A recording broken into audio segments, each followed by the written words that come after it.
This took place around 12 years ago, and after listening to so many stories, I figured I'd finally share my own.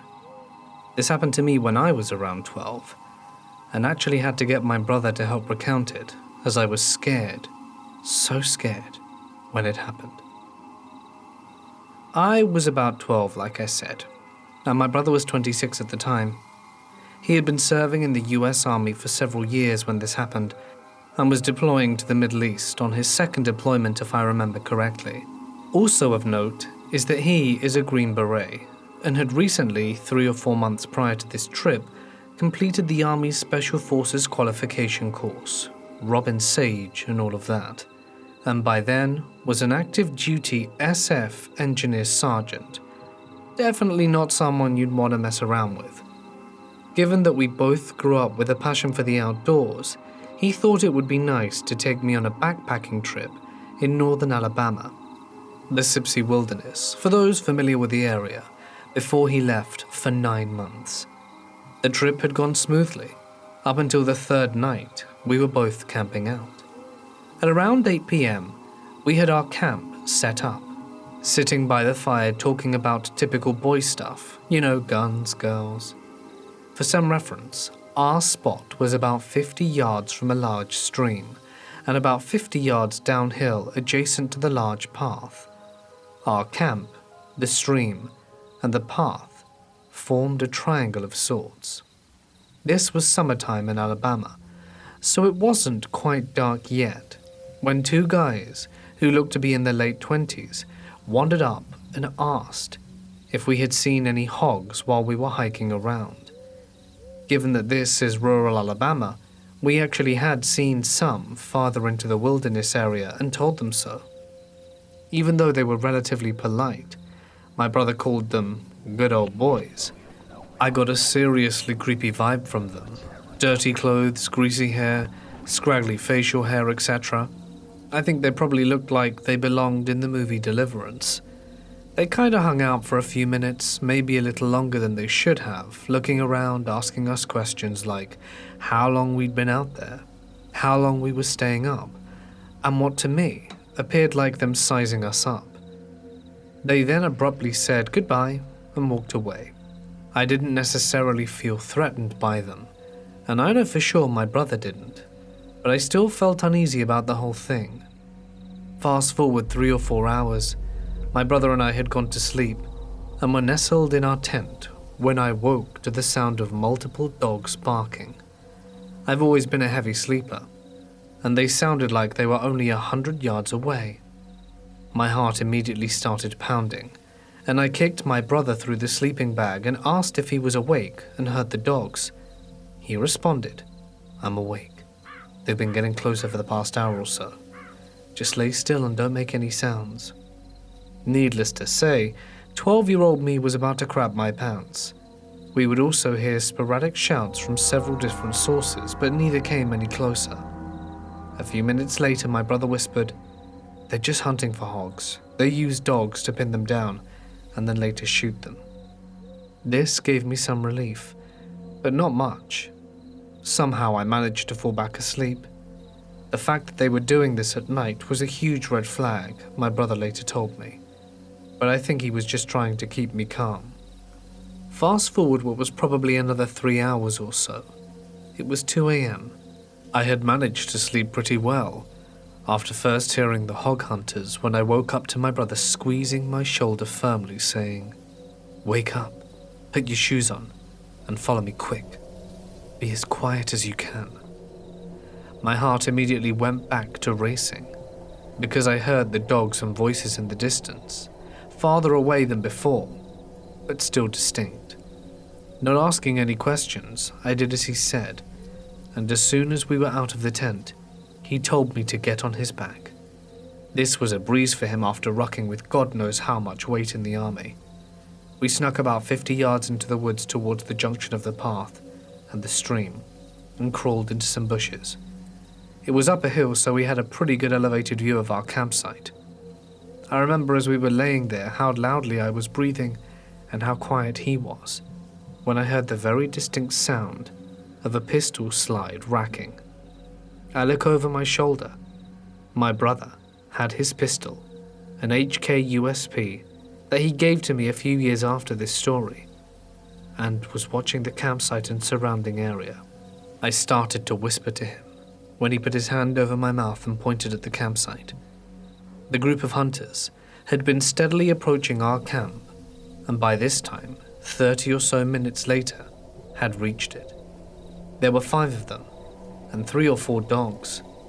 They all looked relatively young, but 2 had either rifles or shotguns, and the dogs were going crazy, obviously having smelled our scent. For those of you who are backpackers/campers, nobody who comes up on a random camp in the middle of the night with dogs and guns has good intentions. I knew this, and my brother knew this. I was scared out my mind. I couldn't make out what they were saying, but my brother later told me they were talking about us, although he hadn't heard any specifics either. They lingered for around 20 minutes, shining flashlights around and talking to themselves, when my brother put his mouth to my ear and said, "If they come towards, I want you to turn and run as quickly as you can. Don't stop. Don't look back. Stay off the trail and look for the flashing lights." I didn't know what this meant, but that'll come later.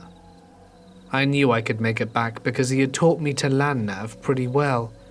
He then handed me a flashlight and told me to not take the red filter off.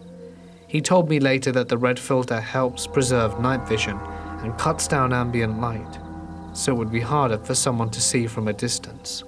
At this point I was so scared I almost started crying, but at the same time had a rush of adrenaline, and what I think now was confidence that he thought I could handle myself. We laid there for a while longer when out of nowhere they started screaming, "Where y'all at?" and firing into the woods at random. My brother dragged me back behind the crest of the hill and threw himself on top of me. Thankfully, our position on top of the hill was protected from any gunfire. They shot maybe 5 or 6 more times, and then they started walking back in the direction they'd come from. They got about 100 yards away when I heard a blaring siren and saw emergency flashlights through the woods. Turns out, my brother had called the Forest Service office on a satellite phone my family has for emergencies while I was asleep, and they had sent out Forest Service officers and game wardens to our area of the wilderness. The Sipsey Wilderness is about 25,000 acres in size, so it took them a while to get there on the dirt roads. When we saw the game truck, my brother signaled them with the light and pointed them in the direction the hunters had gone, and the guys sped off, shining his spotlight through the woods. As soon as they were all gone, we went back to our camp, packed up our stuff, and waited by the path for the game warden to come back, who then gave us a ride in his truck bed to the main staging area. On the drive back, my brother told me how brave I had been, and that we would talk about it with our parents the next day if I wanted to. I asked him not to do that, because I thought they would never let me camp again. Creepy rednecks in the woods, let's not meet again, or you might get shot next time. For follow-up, we never got any definitive information on what happened to the rednecks we encountered. I have many friends who have gone out to the Sipsey area and had a great time with no creepy stuff happening. However, it is truly a wilderness area, and law enforcement response, if you can even reach them, would be slow. I was lucky that my brother was there and reacted so quickly, otherwise who knows what could have happened. We also got lucky that whatever their intentions were, they either reconsidered or lost interest. I will note that when they left our campsite, the game warden showed up pretty soon after, but I didn't see what the guys and their dogs did. If I remember correctly, they headed in a direction parallel to the stream, away from the trail, inaccessible to any kind of vehicle. Maybe the warden continued on and took another trail to try and cut them off. We waited around a half hour for him to come back, and he said there were other officers on the lookout. There are only so many paths that you could take a truck or quad bike down, so any thorough search effort would have to have been done on foot. In any case, let's never meet again. I find and explore haunted locations and urban legends in Japan. A lot of the places are hyped up in hopes of tourism or a spot of fame on television. And some are a friend of a friend who knew someone's experience, which seems more true depending on how many drinks you've had. Most of the urban legends are similar to Western stories or are more silly than terrifying. Tunnels, on the other hand, almost always have something very unsettling about them. If ever something goes wrong with equipment, a mind-numbing feeling of despair takes hold of my gut, or something is seen lurking in the distance, it's almost always in a tunnel. The creepiest experience I've had is when I was exploring a haunted tunnel in the mountains between Shizuoka and Aichi. I was taking photos of the area, and there was something very obviously standing on the other side of the tunnel. It was like two dark masses, which would sometimes dart from one side of the entrance wall to the other. Not to be deterred, my friends and I walked into the tunnel with our torches and backpacks. We reached halfway before the torches shut off, in some sort of electrical failure. Suddenly, from the other side of the tunnel, which had become very, very dark without torchlight, I could hear something sprinting towards us. I panicked, turned, and found the rest of my friends had already begun rushing back towards the entrance we had entered from. On the other side, each of us explained what we had seen or heard. I said I heard running footsteps. My other friend said she heard children giggling. Another said he thought he saw something leap in front of his torch beam before he turned it off. The final friend said her eye had spotted a white pipe on the wall and thought it was out of place. When she looked again, it had vanished. From a logical perspective, there are plenty of reasons for why the torches turned off. Figuring we had been the subject of a prank set by local kids, we investigated the tunnel's history a bit further than the first few stories we scratched upon on our first round of investigation. Turns out, 2 kids had died in the tunnel during a massive storm. The mother had searched for them during the same storm, but drowned outside the tunnel in a flash flood.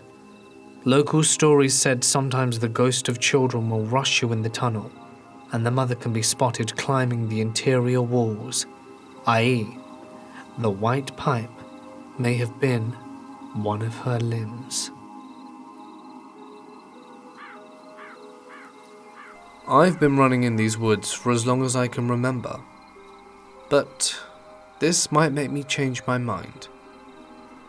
The story begins at 6:30 p.m. I had finished eating and decided to go on a run as usual. I always use the same path, cross the street, run for about 1 kilometer, and pass the gate that goes into the woods. Something important to note is that the trail I use in the forest is separated about halfway through. The path is paved, and the other isn't. I usually go on the unpaved path first and then turn onto the paved one after about 3 kilometers. Nothing ever really goes wrong. I meet some rare people walking their dogs, but other than that, I'm pretty alone. At least I thought I was. I had been running for a while now when I heard a notification coming from my phone. Airdrop. Since I didn't want to make it look like I was worried, I kept running for a few minutes and then stopped to change the music. I opened the airdrop with dread. Who the hell was sending me stuff? I was pretty sure I was alone. I clicked on the drop and my heart sunk. It was a Snapchat picture of me running with the caption, "You look good." I didn't turn around. Instead, I kept running like nothing happened until I reached a certain point. You see, the forest is surrounded by a fence to stop children from coming in unsupervised, and I didn't like that rule when I was little, so my friends and I cut a hole in it. When I was aligned with that hole, I quickly turned and buried myself into the forest, aiming for my escape. I could hear ruffling behind me, and I still didn't turn back. When I finally reached the hole, I jumped through it and absolutely booked it to the first fire station that was a few streets down. The last thing I could hear when leaving the forest was an angry huff and metal meeting metal. I still don't know who it was or what they wanted from me, but I never ran in the forest again. So creepy stalker guy or murderer or whatever you are, I truly hope I never meet you again. I was on my first real date, backpacking with my now husband up by Mount St. Helens. We stayed over at this little shelter called Bolt Camp, which is about 5 to 6 miles off the beaten path. You can Google it. You can see some pictures of it with a downed tree that took out part of the shelter. That is the way it is when we stayed there. It's a beautiful hike. The sun was setting as we were nearing the camp. Most of it is dirt path, but there are a number of places where there are little wooden bridges. Every time we'd cross one, we'd say, "Watch out for trolls." Many of the trees had hollows at their bases, and as the sun went down, it would shine through them, creating the illusion that they were little hobbit or fairy houses with tiny fires burning at tiny hearths. As it got dark, we started seeing phosphorescent mushrooms glowing in an eerie green. It's a really neat little shelter. Dirt floor, but probably high enough for 6 people to sleep in. Sans the downed tree. I think it has since been rebuilt. The last people left a half bottle of scotch behind, which we partook of. When we left some weed and a few bottles of water behind, kind of a take-leave sort of place. Anyway, we went to sleep in the shelter. He was towards the entrance and I was towards the back. I woke up at some point. It was pitch black, and I was facing towards the back of the shelter when I saw it. It's hard to describe. It looked like a spiderweb floating through the back of the shelter, sort of geometric shaped, floating around, changing shapes and sort of flipping over and swapping end to end. I wasn't afraid of it. In fact, I really enjoyed watching it. I'm an atheist and don't believe in ghosts, but I laid there thinking that it must have been some kind of spirit. I wanted to wake him up so he could see it too, but I didn't know him that well and figured he'd think I was crazy or wouldn't be able to see it. I watched it for a few minutes, then drifted back to sleep. A few months later, we were talking about our trip, and I finally told him about it. His mouth dropped open. Apparently, the very next night after we returned, he was outside of his house having a smoke, when he saw a thing that matched that exact description floating and drifting along. It finally sort of poofed out of existence in front of a bush. In its place were glowing red eyes. It did freak him out, so he noped back to the house. We've never seen it again. My youngest sister, in her early 20s, was in Colorado 2 years ago and went hiking with her friend. The plan was to hike up the mountain, stop midway in camp, then finish the hike the next morning. They started their hike and stopped for camp midway. She said it started dumping it with rain that night, which meant the top would be likely snowy. The next morning they continued their hike, but it started getting complicated. Her friend only wore Chaco sandals and not proper hiking boots, as they did not expect snow. They stopped at a creek and were deciding if they wanted to turn back on account that they were not properly prepared when they heard a faint, "Help me." They both stood still and heard it again. They decided to follow up the creek to the woman's voice. They got to a clearing that was covered in snow and found a woman laying in it. Basic athletic clothing, leggings, lightweight pullover jacket, and athletic shoes. My sister said her legs were swollen, discolored, and had nasty cuts on them. My sister asked how long she'd been out there, and the woman said only a few hours. My sister was like, "Okay, we need to get you down the mountain." The woman was like, "No, I need to go up the mountain, that's where my car's parked." My sister was like, "No, there's no driving access at the top," which was the sign that the woman was confused. They get her down the mountain, and my sister just kept saying how confused the woman was. They get to the bottom, and they find her car. My sister couldn't get cell service to call 911 during this time, and my sister tells the woman she's going to drive her to the hospital, but the woman is standing strong that she would just like to go back to her bed and breakfast. My sister takes her there while driving this woman's car. Once the woman is at the bed and breakfast, she thanks them and goes in. My sister spoke to the owners and was like, "You have to call a medic. She's severely confused and not acting normal." They call a medic, which transports her to a hospital. Turns out this woman was from Chicago, had low blood pressure, and it was her first time ever hiking a mountain. She was also alone. She had passed out during her hike, then it dumped snow on her. She was hypothermic, and only thought she'd been out for a few hours. She was out overnight in the dark, cold, and alone. I can't imagine the terror she must have felt. Anyway, my sister went and saw her at the hospital, and the woman thanked her for saving her life. They still lightly keep in touch. My roommate and I lived in the woods during quarantine. We spent the days there, storm or shine, drinking beers, picking up trash, swimming and just goofing around. We also started doing something that sounds odd to say out loud, but at the time kept us sane. We'd get in the woods, strip off to our socks and shoes, hike in silence to this little lagoon where we'd lay out. It was insanely meditative, and I absolutely loved just barefoot wandering. It felt so satisfying in this primal sort of way. Anyway, the more we roamed like that, the more in tune we got with the woods around us, without the chatter between us and the careless stomping of booted feet. We'd become part of the woods in this weird way. Probably helped that I was stoned out of my mind half the time. We'd surprise people pretty often without meaning to, passing within a few feet before they noticed us. It was like our guts started calling the shots. We could feel storms brewing. All the creatures seemed to stop minding us when we walked like that, so whenever the woods went silent we knew something was coming. It was one of those days, with thick skies and electricity in the air. It'd been stormy for a few days and the woods were pretty empty.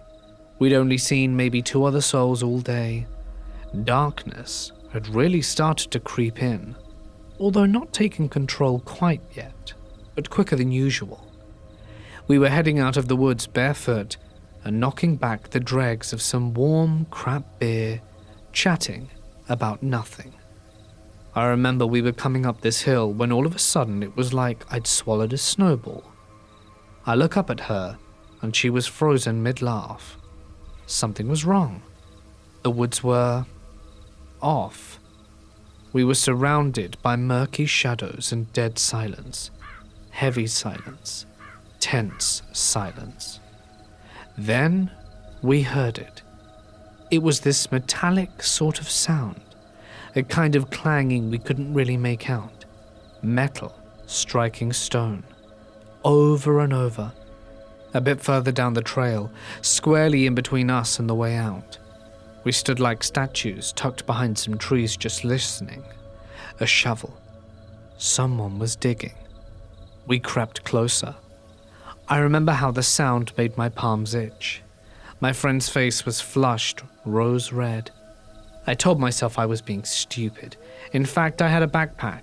A little spade we used to plant flowers and dig up rocks and such within it. Who was I to judge this person? But then again, that was a little garden spade. And as we got closer, it became clear that this person had a full-on shovel and was digging in the middle of the trail. I kept trying to explain it to myself. This person was just digging. Sure, it was dusk and a lightning storm was hastening our way, but we all cope with quarantine differently. And sure, it's odd to carry a big shovel this deep into the woods, but maybe they're burying a beloved pet. And sure, it makes no sense they'd bury their pet in the middle of the trail, but maybe they're digging a bike jump. And yeah, they don't have a bike, but on and on like that. My mind churning out reasons, and still, the knots in my gut wouldn't loosen. We were almost on him now. I think it was a him. Though they were wearing a scarf, hat, and heavy clothes, all black, a bit odd for summer. But again, he might be mourning for his sweet Fido, who loved that spot, in the middle of a narrow dirt trail. With every step, my stomach hurt more. We were both shining in sweat. The sound of metal striking earth and stone seemed deafening. It's sort of a primal fear, isn't it? Rooted deep in our guts, completely deaf to every excuse I was handing out. We were just waltzing along 1 minute, cracking jokes, slugging beers, and suddenly, it was like every neuron was firing, every muscle tight enough to snap. My mind racing. I was taking stock of everything. 2 girls, barefoot, in swimsuits and overalls, 2 empty beer cans, and a bag of found trash, and a backpack of random stuff. My friend was holding our bucket of rocks, though we picked skinny flat rocks for skipping, not for self-defense. I had a can of pepper spray buried somewhere in my bag, but much to my mother's dismay, I bet I couldn't easily access it. And that stupid spade. It feels so insane looking back. I've never been in a fight. I've never raised my voice.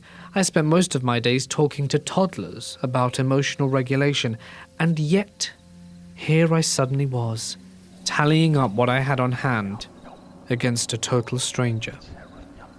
But all these excuses I'd fashioned for him had fallen away, and only one thought stuck. Maybe this gut feeling is wrong. Maybe he's doing any of a million things. Maybe he'd feel awkward or embarrassed seeing us bolt away. What is the cost if it's right? If we walk past and he swings the shovel, then what? What would the excuse cost us? Something shifted. I don't know what. It felt like such a high voltage situation, a single spark in a gas-choked room. My friend went white, said the first words we'd exchanged the whole time, and said, "Don't look, just run." We ran, chased down into the woods and off the trail, close to the water. We could jump if he chased us. We sprinted, leaping over boulders, ducking under trees, thorns and stones sticking into our bare soles. I didn't feel them though. I didn't notice the blood on my feet till we broke out of the tree line. Later, we tried to piece it together, tried to understand what had happened. We were cucumber cool ordinary, and definitely felt a sense of invincibility sneaking around the woods. It wasn't until we were home safe, bandaging our feet, that we figured it out, as far as we ever would. The spark had been silence. He had stopped shoveling. And, safe at home, I admitted that I'd looked back, just to glance for a split second. He had stopped shoveling and started walking towards us. Some buddies and I went camping by the lake one night. At around 1:30 a.m., we heard some rustling in the bushes and just figured it was a rabbit or something. We went over to check it out and found nothing. At about 1:35 a.m., a huge pickup truck that was lifted and blaring loud music drove by on a dirt road, really, really slowly, shining a huge police-grade spotlight on me and my friends. The truck burnt out and kept driving. So my best friend and I decided to drive up the road and see if we spot anything unusual about the truck. We get to the main road and there are probably 7 or 8 cop cars, lights flashing and 2 or 3 ambulances. We stop to turn around, and I swear, like a damn horror film, a cop pecks on my window with his flashlight out of nowhere. He asks what we're doing, and we told him we were camping and told him about the truck. He says, "Well, you boys might want to camp somewhere else. We had a homicide here and haven't located the suspect." My friend says, "So should we be scared?" Like a damn idiot. And the cop says, and I quote, "Well, I'm not scared, but there are 20 officers here and we have guns." I said, "Yes, sir," and tore back down to the campsite. My best friend called the rest of our buddies and told them to pack up their gear and not to ask questions, and that we had to get out. We literally threw 2 fully pitched tents into the back of one of the trucks and got the hell out of there. The cops located the killer about 30 minutes later at our campsite. 17 or 18 years ago, my fiancée, now wife of nearly 16 years myself, and one of the couple were hiking the Pyramid Point hiking trail in the Sleeping Bear Dunes of the northwest lower peninsula of Michigan at dusk. We had my old film camera with a 200mm zoom lens on it. We got to the overlook, which looks northwest, over Manitou Passage to the Manitou Islands, and watched the sunset, and entered that late dusk period that seems to last forever during a northern Michigan summer. It was probably 10 p.m. at this point. There were high winds and solid waves breaking on shore below us.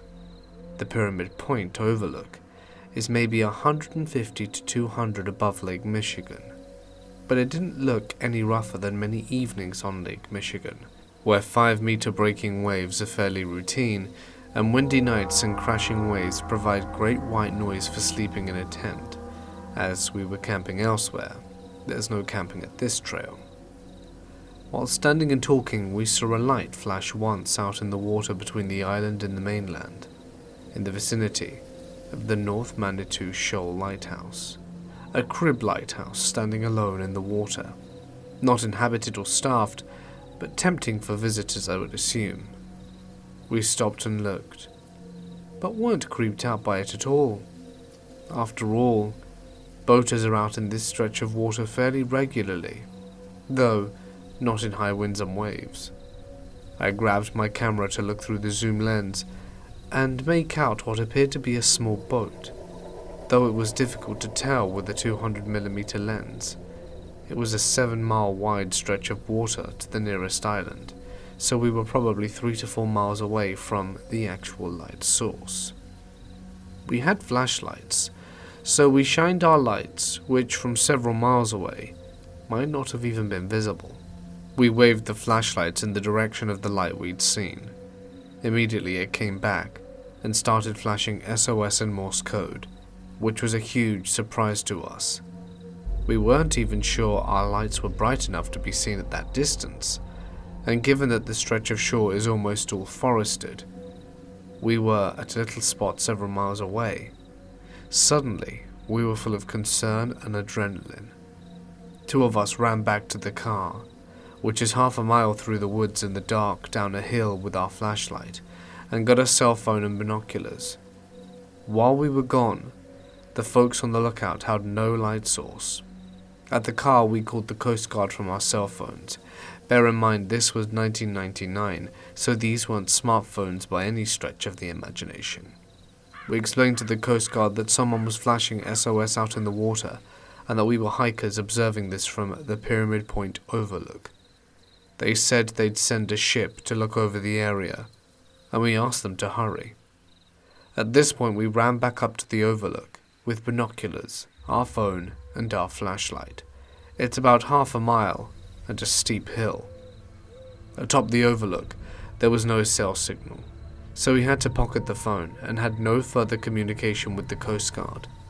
Our binoculars were able to see a guy in an aluminium rowboat, rowing like crazy with waves breaking over the bow of his boat.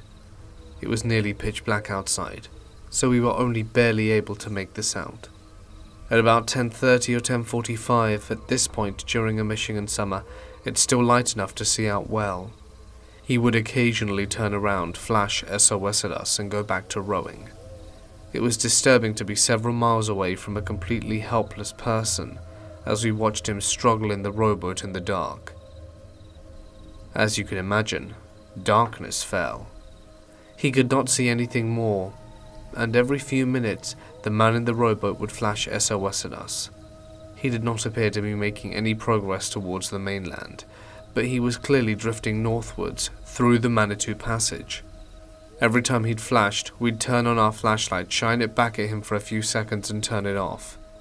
We did not know Morse code, and we had no cell signal.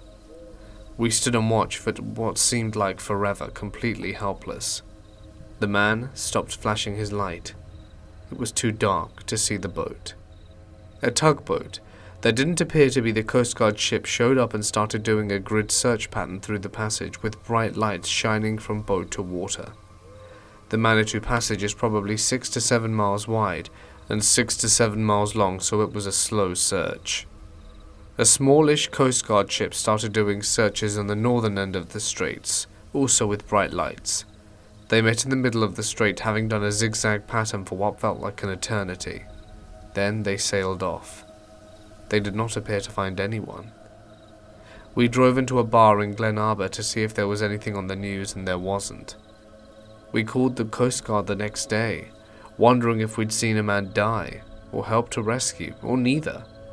But the person on duty had no idea what happened due to shift change, or that we'd even called the night before.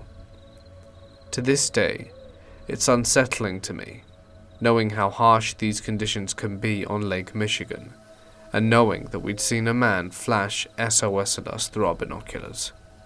Just before it got dark, it was really bothersome, though not as bothersome as the poor guy in the boat, who had to wonder why we weren't doing anything for him. No closure, no happy or sad ending, no ending at all really, other than going back to our camp and hitting the sack. I often wonder about that guy. I hope he was found. I went to college in Moorhead, Kentucky, and this was back in 2017. There was this old mining cave system called the Mushroom Mines. They aren't used anymore, but it's a hot spot for spooks and exploring. People always say crazy stuff goes down there, like rituals, but I only believe the occasional drug deal or something. Someone said police found a goat cut in half down the center of its face, but I never saw evidence of that, so I don't believe it. Anyway, my friend Teddy and my boyfriend at the time decided to go to the caves around 2 or 3 p.m. one afternoon after class. I can't remember who, but I think we had 1 or 2 other friends with us. Maybe Teddy's friend, because I honestly can't remember. When we got there was another car parked outside the caves, and it seemed like it didn't belong to anyone crazy. It was a lime green little thing, clean as what we could see with the windows rolled down, maybe because it was hot, and they didn't want to turn on the AC. No one was around. That wasn't really weird though, because there are a lot of hiking trails next to the cave. No one was in the mouth of the cave, so we assumed they must have been hiking. As we were exploring the mouth of the cave, going about 10 to 20 feet deep, because if you've been in a mine or a cave, that isn't in use anymore. You know it's pitch black and cold. We had flashlights, but weren't exactly wanting to go in miles or anything. When out of the blue, Teddy asks if we saw something. This immediately sent a chill down my spine, and I instantly assume he's just trying to scare us. My boyfriend goes to where he's standing and asks what he saw. As Teddy is explaining that he thinks he saw a small light come from down the cave, way deeper down, the small light clicks on, way further than we are down in the cave, as if reacting to his acknowledgement. It was a light from a flashlight. It clicks back off, and we take a second, and we get the hell out of there. So guys, I don't know what the hell to think at all. They didn't have their own light when we first showed up. So what were they? Just hanging out down there in the dark. They didn't say hi to us or speak out at all. It's just weird. It seems like they almost tried to get our attention instead of just calling out and greeting. They also had no idea that we were coming. We had all skipped our afternoon classes, and most students or working people probably wouldn't be there till about 5 or 6. I'd love to hear what you guys think. Obviously, I haven't gone back since. I live near the Canadian border in central Washington state. More bears than people in my little valley. One afternoon I was walking up the hill near my house and saw, after passing a large tree about 20 feet away, a very large cougar. My estimate for size, probably very accurate. Weight 175 to 190 pounds, length from nose to tip of tail close to 9 feet. Thick, bulky, male. Muscles on the back of his neck like a large pit bull or breeding bull. Not a scar on him that I could see, no chunks of his ears from previous fights missing. Hair long, Perfect. You could see the muscles rippling through the hair that were 1 to 1.5 to 2 inches. He was coming down the hill and had just stepped from behind a tree of his own. We both froze in our tracks. He was staring at me like I had never been stared at in my life. Intense X-ray vision, never blinking kind of stare. It knocked the wind out of me. We stood there frozen, staring at each other intently for what seemed like 15 to 20 minutes. Neither of us moved. He was slightly higher on the hill looking down at me, maybe 1 or 2 feet taller than I was. He seemed to like that. Neither of us moved. I had a 9mm pistol in my shoulder holster, but I didn't pull it out. I could have very quickly, but probably not quick enough considering they can jump really far. It was a very intense sharpening of the senses and perception, probably the effect of adrenaline. It was like time stood still, and I could count every hair on his face. After 15 minutes or so, to my great relief, he slowly blinked once, still staring. However, the spell had been broken. He took a deep breath and slowly and smoothly turned uphill and walked away at a pretty good clip, never looking back. It's been 3 years now, and I have seen his tracks twice. One of my neighbors got a picture of him from a local trail cam, so he's still there. Sometimes I think he's around, but it's impossible to tell. But I don't know how anyone else would react to that. But for me, it was a very creepy encounter. Because at the same time I realized how lucky I was to have that encounter. I love this place because he's there. The bears too. Had some encounters with them as well, but whatever you think and whatever you've heard, the male cougars in the wilderness are the apex predators in the northern woods. I've seen a whole lot of cougars in zoos. Nothing in a zoo can even come close to this guy. He was the most perfect and terrifying specimen I've ever seen. Supremely confident and dangerous. I was camping with family and friends up in the mountains, sharing a tent with my brother Luke and another friend called Evan. Luke, Evan and I weren't tired when everyone retreated to their tents for the night, but the fire was dimming out and we were bored, so we went into our tent to watch Adventure Time on my laptop until it died. We all passed out after a few episodes, and I woke up sometime during the night to an episode of sleep paralysis. I've had weird sleep habits and experiences every few months or so. For those who haven't had it, basically you're awake but can't move, and sometimes experience auditory and visual hallucinations. I was aware of this, so I didn't have a heart attack when I started hearing shuffling noises outside my tent, which continued to get louder and closer until the fabric of the tent itself was being touched by something.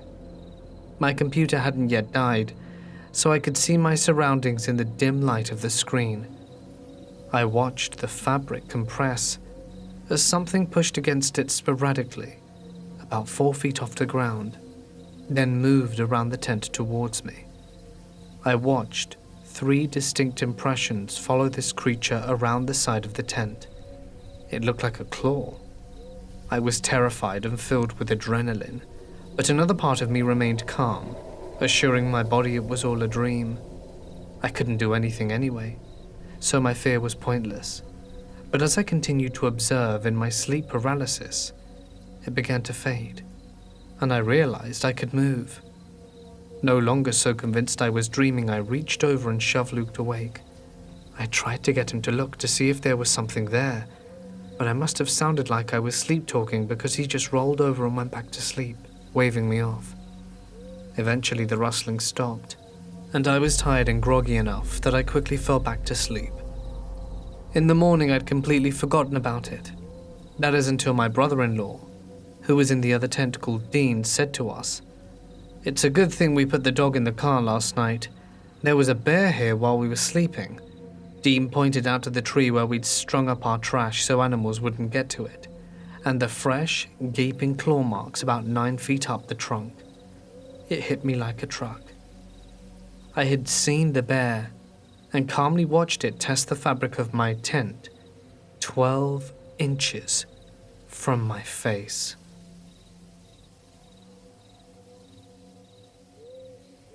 About 25 years ago, I went hiking in Fossil Falls, just outside of Ridgecrest, California, with some friends.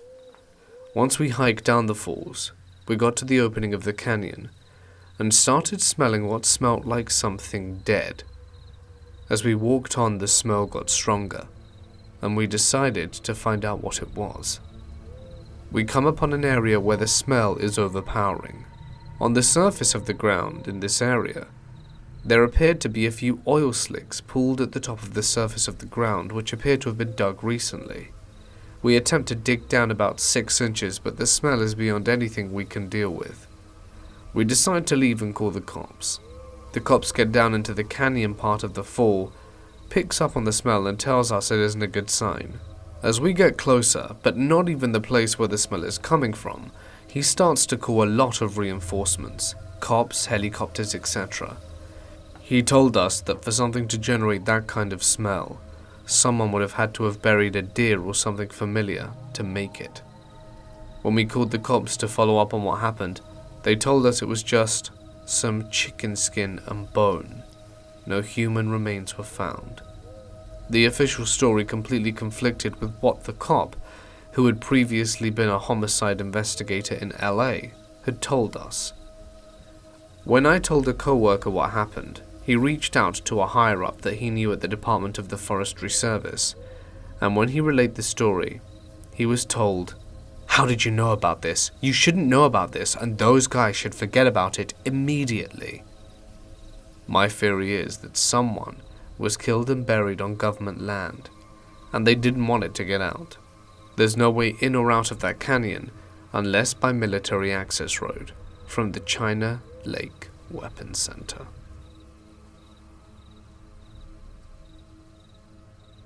This is my dad's story. My dad was always a pretty interesting person and has had a lot of paranormal things happen in his life. Here is my favorite story when from he was a kid. My dad grew up in the era of the late 60s. He was raised in a pretty rural part of Texas, about a 2 to 3 hour drive north of Houston. My grandpa was a big fan of hunting, and so was my dad. One day when he was about 12, he woke up before dawn to get ready to do some hunting with his brother, who was about a year younger than him. My dad goes to wake up my uncle, but he didn't budge, so my dad said screw it, he'd go alone. He leaves the house and ventures into the woods with a flashlight, his rifle and some trail mix. He walked for a while, enough to where the sun was coming up and no longer needed the flashlight. After about half an hour of walking, he felt a sudden chill, like something was watching him. He gripped his gun and looked over. When he found nothing, he kept walking. Suddenly he heard a twig snap. Now here is where it starts to get creepy. My dad was standing still, waiting and listening. Then it started. He could hear someone laughing. It sounded far away, but the laugh chilled him to the bone. Thinking it was his brother, he called out to him, told him to stop messing around before he shoots. Yet there was no response, only laughter. So my dad got scared and began walking back towards the house. Now he was quite a distance, at least an hour's worth of walking away. As he walked, he could hear the laughter. It sounded much closer. He started to jog, but it seemed the faster he moved, the closer the laugh got. He got angry and started yelling for whoever was following and laughing to stop, and that he was armed. The laughter escalated and became unsettling and was coming from all around him. Then, abruptly stopped, and a deep voice said, "I'm gonna get you." This scared the hell out of my dad, and he took off running, dropping his snack and flashlight. The hysterical laughter got aggressive and started back again so loud my dad dropped to his knees and covered his ears. He felt all this pressure around him and felt like the world was getting darker, like it was taking control. He summoned all his courage, pulled the trigger up to his rifle, and a single gunshot silenced the laughter. Whatever was chasing him was gone. He quickly gathered his stuff together and bolted, and did not stop running until he reached the porch of my grandparents' house.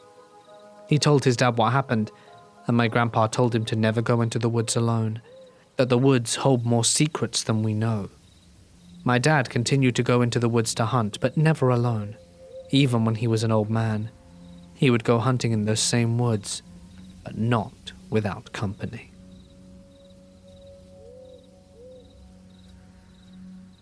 I was good friends with my neighbor and his family when I was a teenager. My neighbor was a youth pastor of a local church. Apparently, someone at the church decided to do a backpacking trip to Yosemite National Park. My neighbor had never been backpacking before, and he knew I was an avid backpacker and hiker, so he begged me to go with him. I agreed and met his youth group. Geez, what a bunch of misfits. These kids were ranging from 14 to 17. I was 18 at the time, and they were poorly behaved. Some had bad attitudes, and one in particular bragged long and loud about how he'd wrestle a bear. We hiked up the mist trail into Little Yosemite Valley, which is on the backside of Half Dome. We spent the day hiking in some really nice territory. I didn't much care for my group, but the 19-year-old 5-foot female trail guide was friendly, so it wasn't a total loss. The campsite was at LYV. It's backpacker only. So the site is basically a forested area with a few felled trees which act as markers for the different campsites. It was summer and fair weather, so we didn't bring tents. We slept out on tarps and sleeping bags, and as I was trying to bed down and go to sleep, a couple of the punks in the group thought it would be funny to lob small sticks and stones at me. I asked them to stop, but the punks just laughed and kept it up. It sufficiently pissed me off that I vowed to get even. I waited until the chatter died off, and the sounds of deep sleep breathing grew on me. The forested campground was pitch black on a new moon night, no campfires allowed, and quiet all around. The only differentiation between the blackness of the surroundings was the velvety purple of the night sky blazing with a million stars. I crept out of my sleeping bag and crawled on my hands and knees, carefully brushing the forest floor in front of me, clear of needles and twigs, which there were lots of, so that I moved without making a sound. I crawled over to the two punks who threw stones at me, and found their hiking boots and tossed their boots into the bushes, then crawled back to my sleeping bag silently, and went to sleep with a grin on my face. Sleep came quickly after that. I snapped awake sometime later, still pitch black in the inky darkness, and everything was completely and totally, eerily silent. I happened to be laying on my side when I awoke, and I awoke completely. No middle groggy ground, I just snapped awake from a dead sleep. I could see a narrow sliver of velvet night sky between the trunks of the trees, about 5 to 6 feet off the ground. Right at that moment, a shadow broke the bottom edge of that sliver of night sky. My breathing rose, and my heartbeat elevated quickly. I lay still, totally awake, staring wide awake into the darkness, straining with all my senses, listening. But there was nothing. Silence. I told myself it must have been an owl gliding through the darkness on silent wings, and closed my eyes and slowed my breathing, trying to go back to sleep. I started to drowse again, when all of a sudden, one of the backpacks in the line of backpacks that were set against the fallen marker log of our campsite starts to jingle. Well, the zippers started jingling. I froze again, trying to figure out what the heck would make those zippers jingle, as no other backpack zippers were jingling. Right then, our 19-year-old 5-foot trail guide flicks on her flashlight, 6 inches away from a brown bear's face. The bear had chomped into the backpack and was doing a full reverse tug, trying to make off with it. But the dead log had snapped limbs, and by pulling the bag, it had torn the nylon and hopelessly snagged it. It took a moment to register. There's a bear in camp 6 feet to my left. Our trail guide starts yelling at it and hitting it in the face with small stones she scooped up off the forest floor. This woke up the whole camp pretty quickly, and someone started blowing one of those ultrasonic whistles.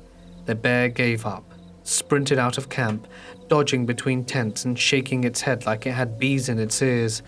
It did not come back. Turns out one of the punks who had been throwing stones at me while I was trying to go to sleep left a bag of trail mix in his backpack. Dumbass.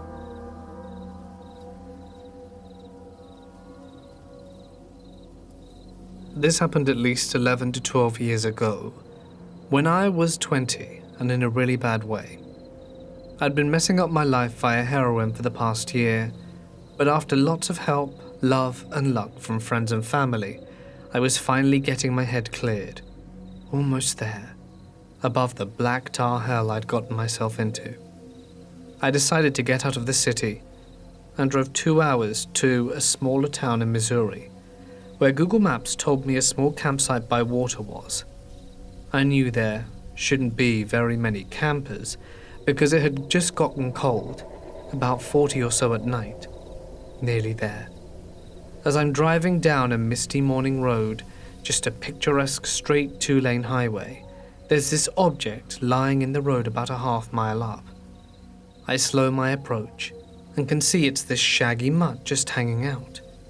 I stopped and rolled down my window next to it.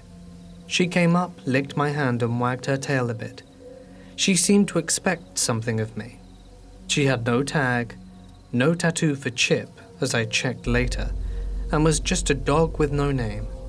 Naturally, I propped open the passenger side door for her, and she was glad to hop in. So now I had this dirty but friendly companion for my little excursion. The dog with no name. The entrance to the campsite was only a half-mile further.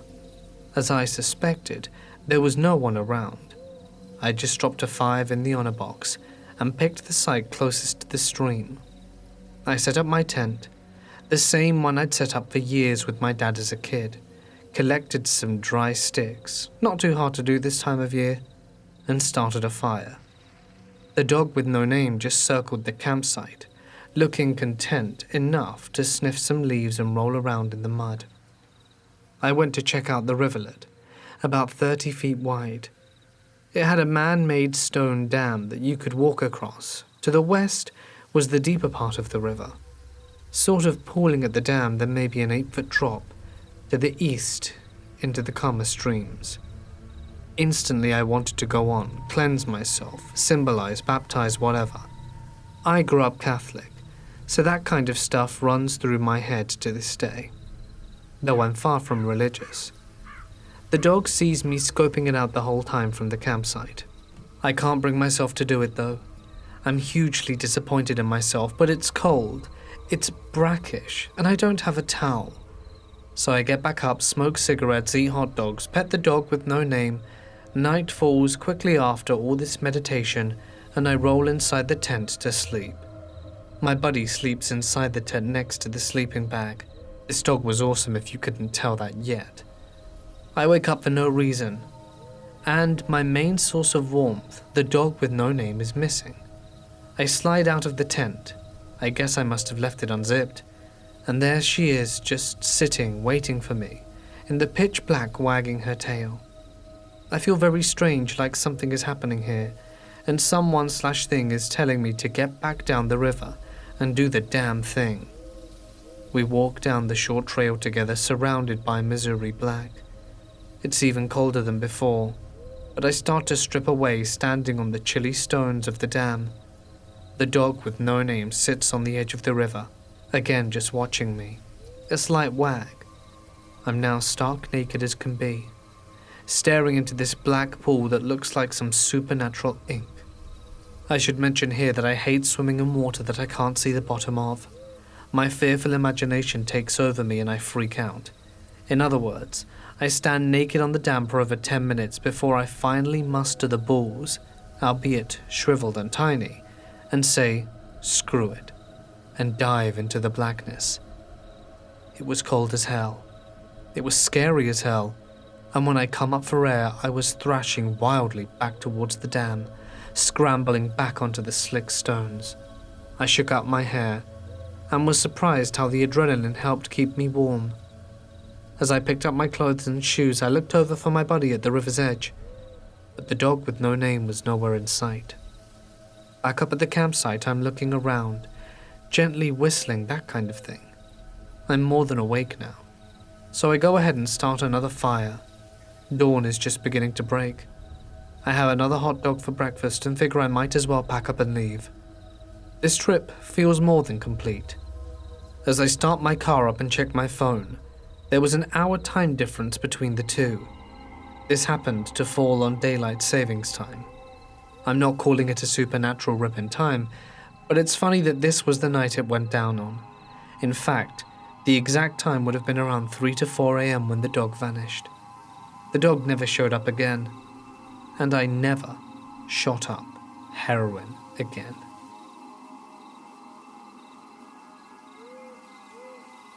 I live in southwest Spain, near a really ancient forest, which has some kind of trees that are almost extinct and only grow here and in a few other places.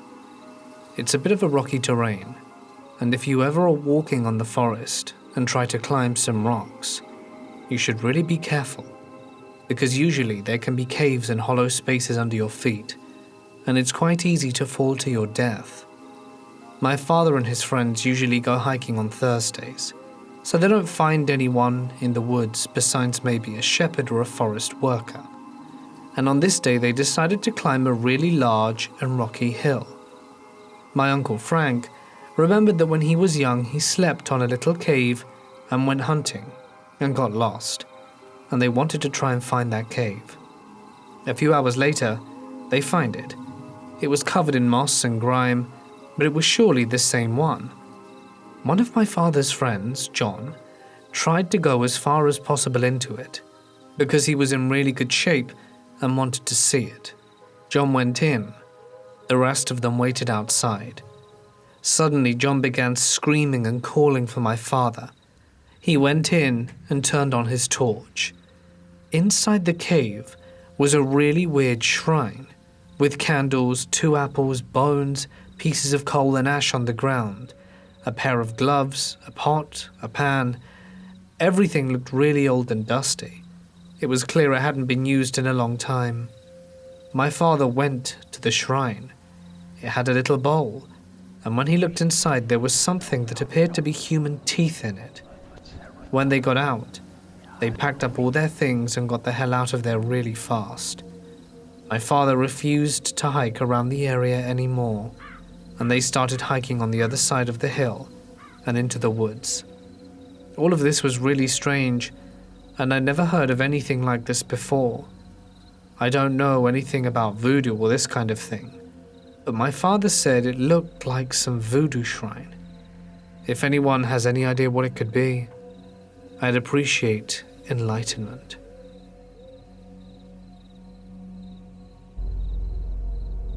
When I was a preteen, I went on a bit of a solo hike up the tallest mountain around. This was Central Texas, though, so you can substitute tall hill for mountain to be more accurate. Anyway, I walked and cut through pastures and climbed fences until I climbed out to the top. It was the first time I had done it solo, and it was a lot of zigzag in my route. I sat there enjoying the view for a bit before deciding to come down. Unfortunately, I got turned around and basically came down the wrong side. When I figured out where I was probably 3 or 5 miles from my house if I went straight through the woods, and probably 7 by road. And it was starting to get dark. So I began walking down this dirt road. It was a long way, but I was not too worried as I knew where I was. And all it would take me now was time and effort. I could do that. As I walked, I passed by a cemetery. It was getting quite dark by this point, and I was startled by a truck coming up behind me. It had 2 guys in the truck who just looked like regular country boys, nothing sinister or special. They pulled up beside me and rolled down their window. "Hey, little girlie, you alright? Need a ride?" I measured all this in my mind real quick and decided I would rather stick with what I knew than get into a truck with strangers, even well-meaning ones.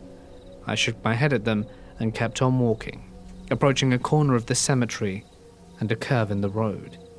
The truck stayed there, shining its lights on me as I trudged to the corner. The corner was pretty open, with a small scattering of trees clustered, but with no real cover or concealment if I did decide I needed to run or hide. On top of that, the cemetery had a high chain-link fence that I doubted my ability to clamber over easily could muster. I started around the corner and as I did, I heard the truck get back into gear and start coming towards me again. Suddenly, fear took over and I bolted to the side of the road as soon as I saw the headlights were coming on me, intending to get behind the trees and let them pass. Instead, I tripped and fell flat into a long rut in the ditch. I immediately stayed still and heard the truck arrive parallel to me on the road and stop again. A spotlight clicked on and immediately among the trees in the ditch. The rut was deep enough and the grass was high enough that I was perfectly hidden from their view. I watched the spotlight slowly pan up across the cemetery, and then I heard one of them say, "Screw this," and with a spray of dirt they disappeared into the dirt. I climbed out and hiked the rest of the way home no problem. And somewhere, to someone, I am a ghost story. My friends and I used to camp at this abandoned campground. I'm not sure who found it first or why, but it was free and that's all that mattered. I arrived late the first night, so I have always bunked awkwardly with several people in a tent. We just finally figured out how to arrange themselves so the guys weren't going nuts to butts when we heard it. Opera music, full orchestral accompaniment, and a beautiful, though faint soprano voice. No one else had been at the campground when I got there. I was the last to arrive well after sundown and there were no houses around. A river bordered one side and a large river valley farm was on the other. It was eerily silent all night until the opera started. The second year we went there, we expected more singing, which we got, but only on the first night, which was still super creepy, but we had been expecting it. But that year we also got a campsite filled with owls. I've never seen so many owls in one place in my life. There had to have been at least a dozen of them. I felt like I was in Harry Potter. They didn't seem to be afraid of us since they lingered every single night observing us as we were making dinner. It can be unnerving to say the least. We never went back to that place and I've honestly never been able to find it on a paper map. This means nothing, I'm crap at maps, but nonetheless, really, really weird. I recently went on a hike with my friend and his mini schnauzer at our local state park. We had gone on the trail several times before. It's very popular with hikers and families. It was late evening and getting dark, so we picked up the pace.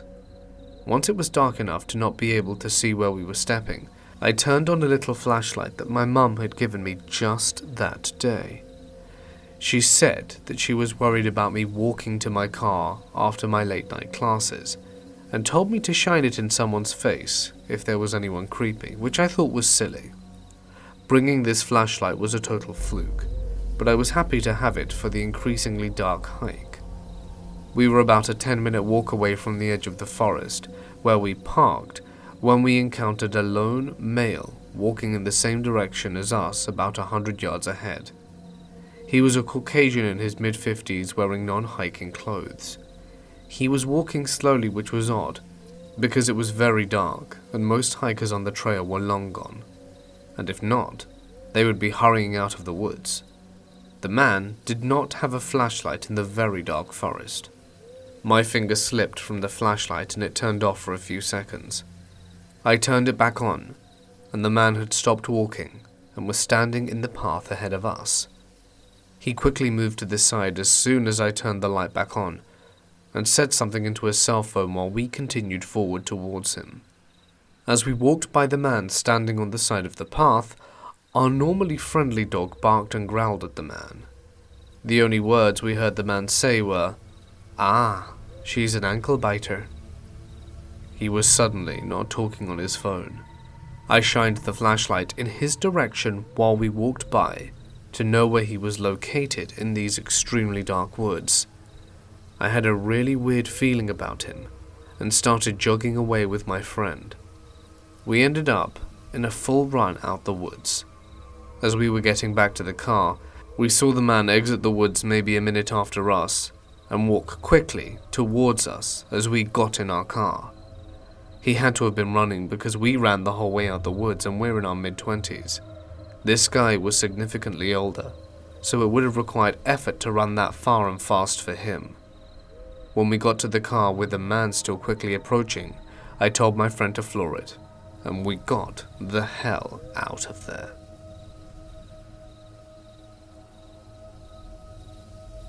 I've had some crazy animal encounters with bears and lions. Here's a good cat story. There is a recreational area just outside of Laramie, Wyoming, called Voodoo, which is a beautiful forested area with large rocky outcrops and well known to climbers.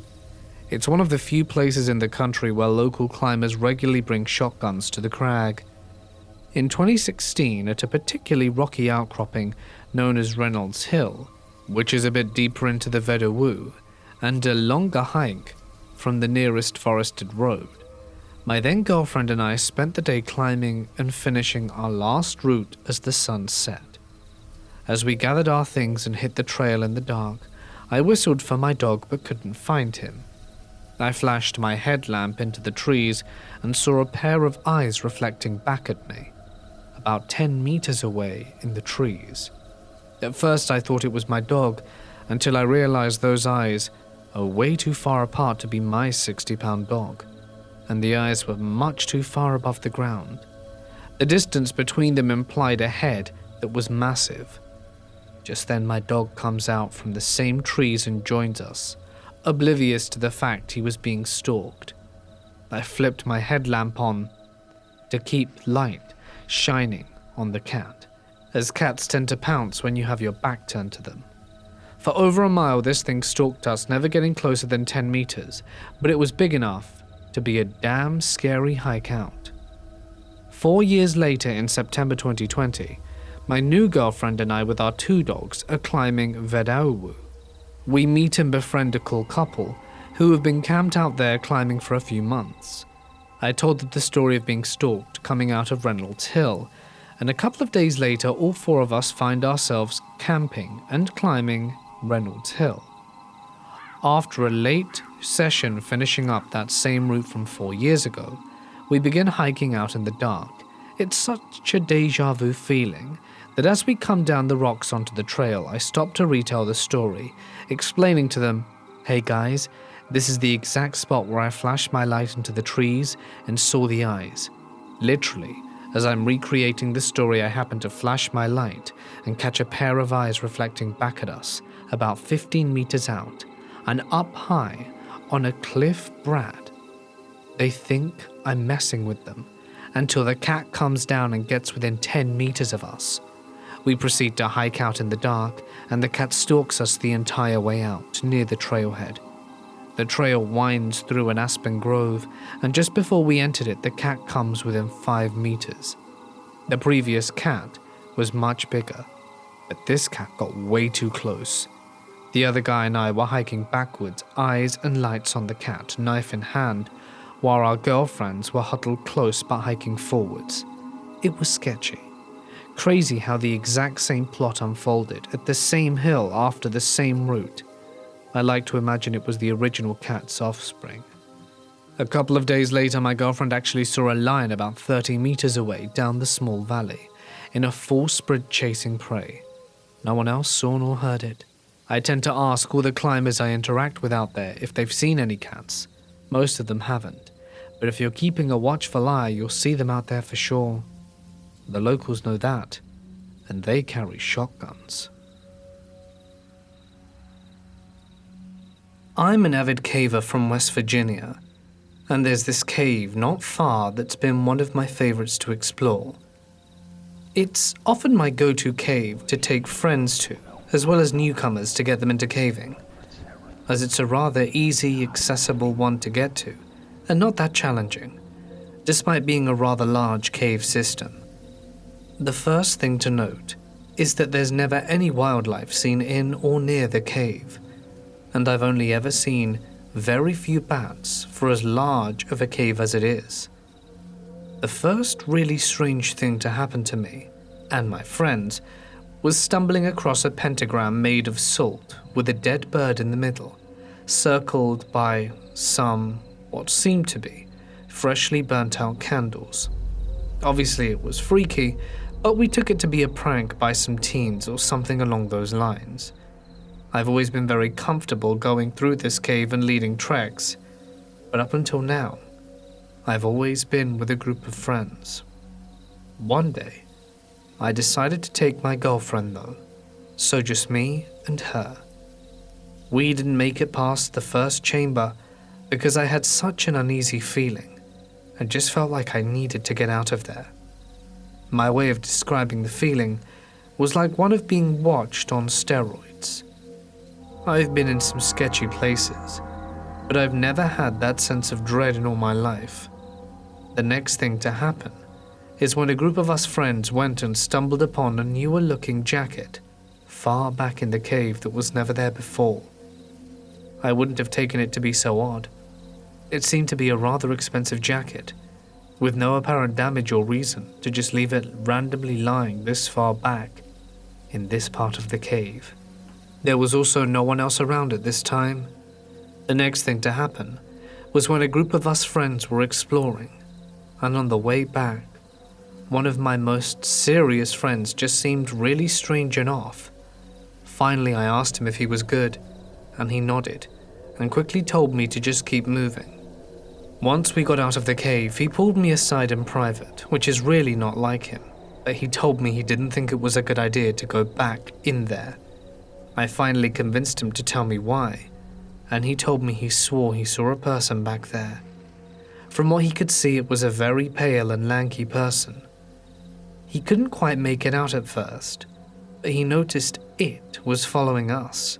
He even tried calling out a few times, but we didn't think anything of him doing it at the time, as it's fun to yell and make echoes. After this experience, I convinced the same friend to go back with me, along with our other buddy, to reach an extremely difficult place that I haven't been able to get to yet, seeing as I've been taking newbies. As we arrived at the cave, there was a man and a woman camping nearby who were standing at the entrance. We made friendly conversation and asked if they were going in. They said no and they were just checking it out. So then we continued on. After reaching our goal and being at the dead end of a very tight spot, we laid and rested for a while. Then we heard people. We all heard it at the same time, as we looked at each other and squinted. We couldn't quite make out what they were saying, as it was very distant and echoed, and muffled.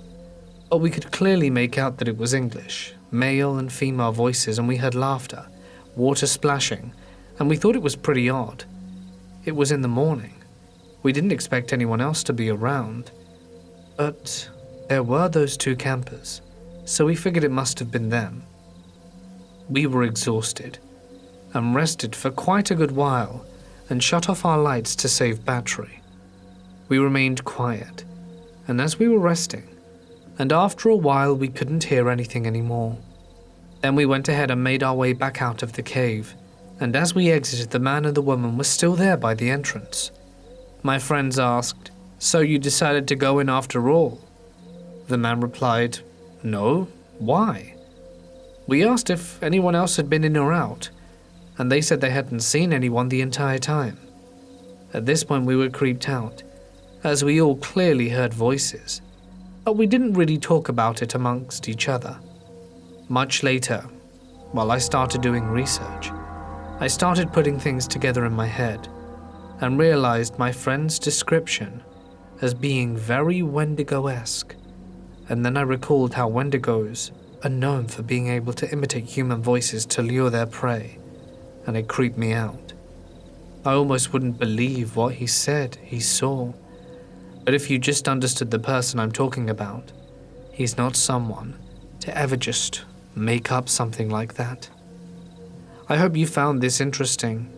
I'm not sure whether witchcraft would tie in, but it's definitely worth mentioning that I later talked to another caver friend of mine who, before I could ever mention, told me they had found a pentagram similar to the one I described later in the exact same cave at a different time.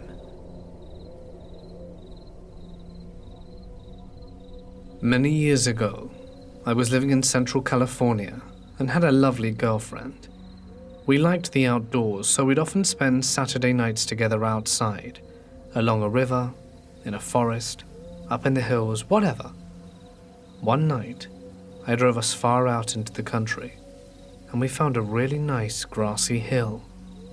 We hopped a fence and hauled our wine and blankets about halfway up the hill. It was a full moon, absolutely lovely. So we drank wine and tossed off our clothes and fooled around. I was laying on my back and for some reason looked up the hill when I saw something move, breaking the plane of the hill's edge. It got bigger and bigger until I saw the perfect, sharp silhouette of a Brahma bull, then another and another. They were silent, just staring at us. I alerted the girlfriend and she looked uphill. "We should go," she whispered, and I agreed. We quietly picked up our clothes and blankets, and as we did, the bulls charged down the hill. We sprinted naked down that grassy hill as fast as we could, threw our stuff over the fence, and hopped it as the bulls got close. To our relief, the wood fence was beheld by the bulls as impassable, even though it seemed they could probably charge right through it without a problem. We tossed our stuff in the car while the bulls stared at us in silence and drove off, still naked. Once we were clear, we laughed about it, nervous laughter. We were close to getting stomped, I'm sure. That would have been hard for the cops to explain to our families.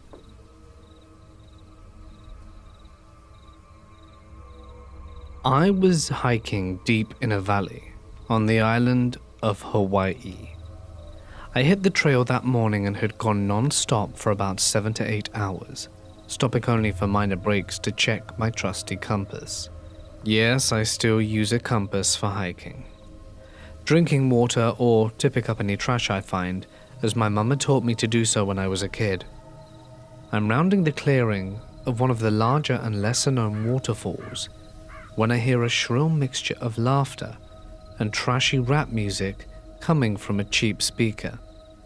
A group of 5 young adults had taken up residence around the falls and were having a little soiree, which is completely fine, except as I get closer I realize that their camping site is littered with disposable red drinking cups and beer bottles. I pop open the bag I used to haul all the trash I've been finding, and sure enough, most of it is red plastic cups and beer bottles, the same brand they have. I'm 31 and have no problem with youngsters being youngsters, but I can't stand it when people litter back home, especially in the beautiful forest. They hadn't seen me yet, and I didn't want to startle them, so I announced my presence by stepping as loudly as I could. The group eventually turns to silently acknowledge me, and one of them turns down the speaker. I politely introduce myself and make sure they understand I'm not any type of government employee or anything, just a friendly local who loves his home. I showed them my collection of debris that seemed to match theirs and asked if they knew where it came from. This is where it got dicey. 2 of the 3 guys then got pretty agitated and asked me in what I could only assume was an attempt to impress their female companions. Buck up real close to me and turned the testosterone on blast. "Yeah, it's ours. What you gonna do about it?" and all of that. Now, like I said, I'm 31 and really have no desire to needlessly scrap with the idiots in the woods over some garbage. That being said, I completely remember the years of my life where that would have been my one and only reaction to the situation.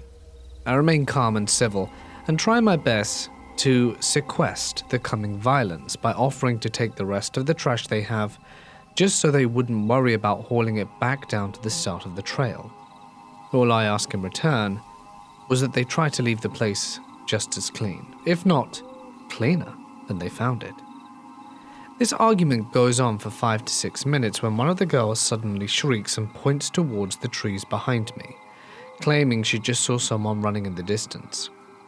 I've been told that I can be a pretty intimidating guy when I want to be, but I don't know if it was the liquid courage in their cups or opportunity they saw as I turned to check behind me. And one of the alpha males decides to throw his now empty cup to the back of my head.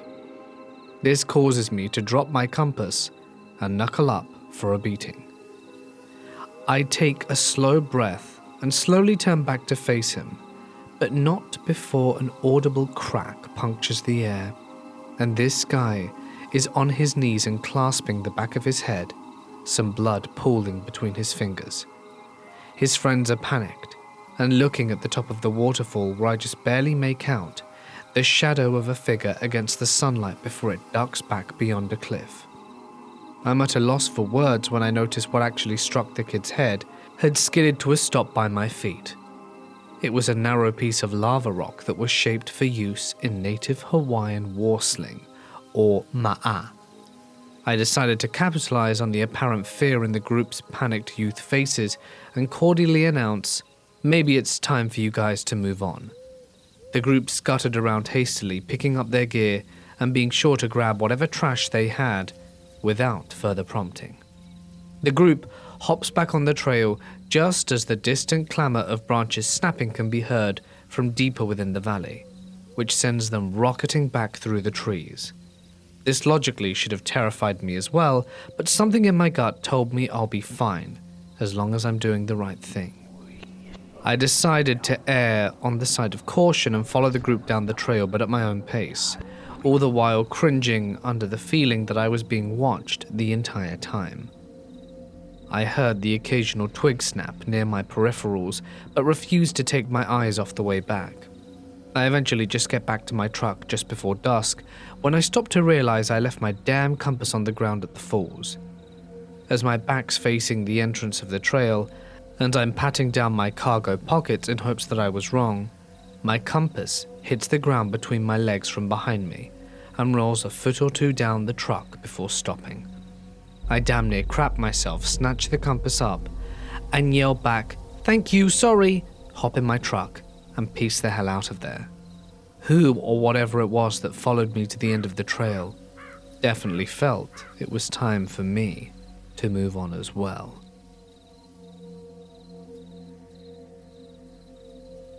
A few years back, when I was around the age of 14 and my brother 9, my dad, my little brother and I went out deer hunting in the afternoon right before sundown. While we were walking through the woods, before we even got started, my little brother tugged on my arm and asked me if I saw that. I said it was probably his imagination, and he let go of my arm. A few minutes later, I couldn't hear him walking behind us anymore, and turned around to find he had gone. I quickly told my dad and we looked for him for at least half an hour. When he walked over out of nowhere towards the both of us, he was covered in mud like he'd fallen somewhere. I worriedly asked him where he'd gone, and he just stared at me, telling me he couldn't remember and thought that he had never left. He acted normally afterwards, just as though nothing had happened. I don't know if it's scary to anyone else, but it shook the entire family, including myself, for quite a bit. I once found myself in a cave, along with 8 or 9 other people.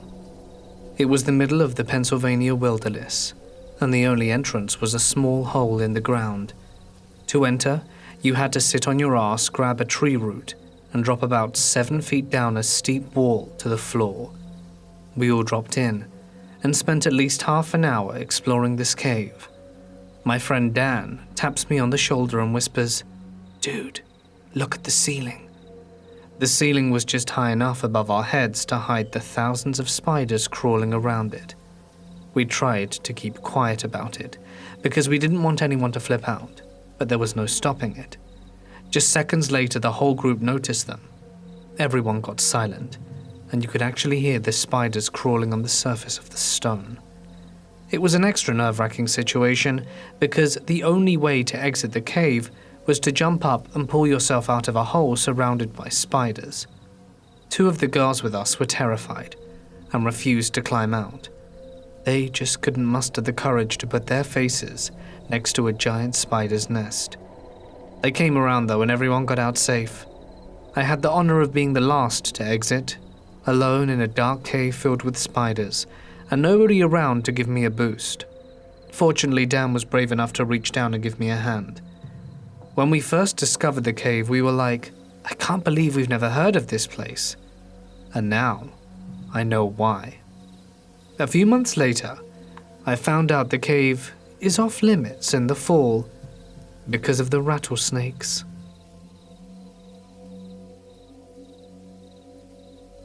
This past winter, I hiked one of the high peaks in the ADKs with a buddy of mine and camped out overnight.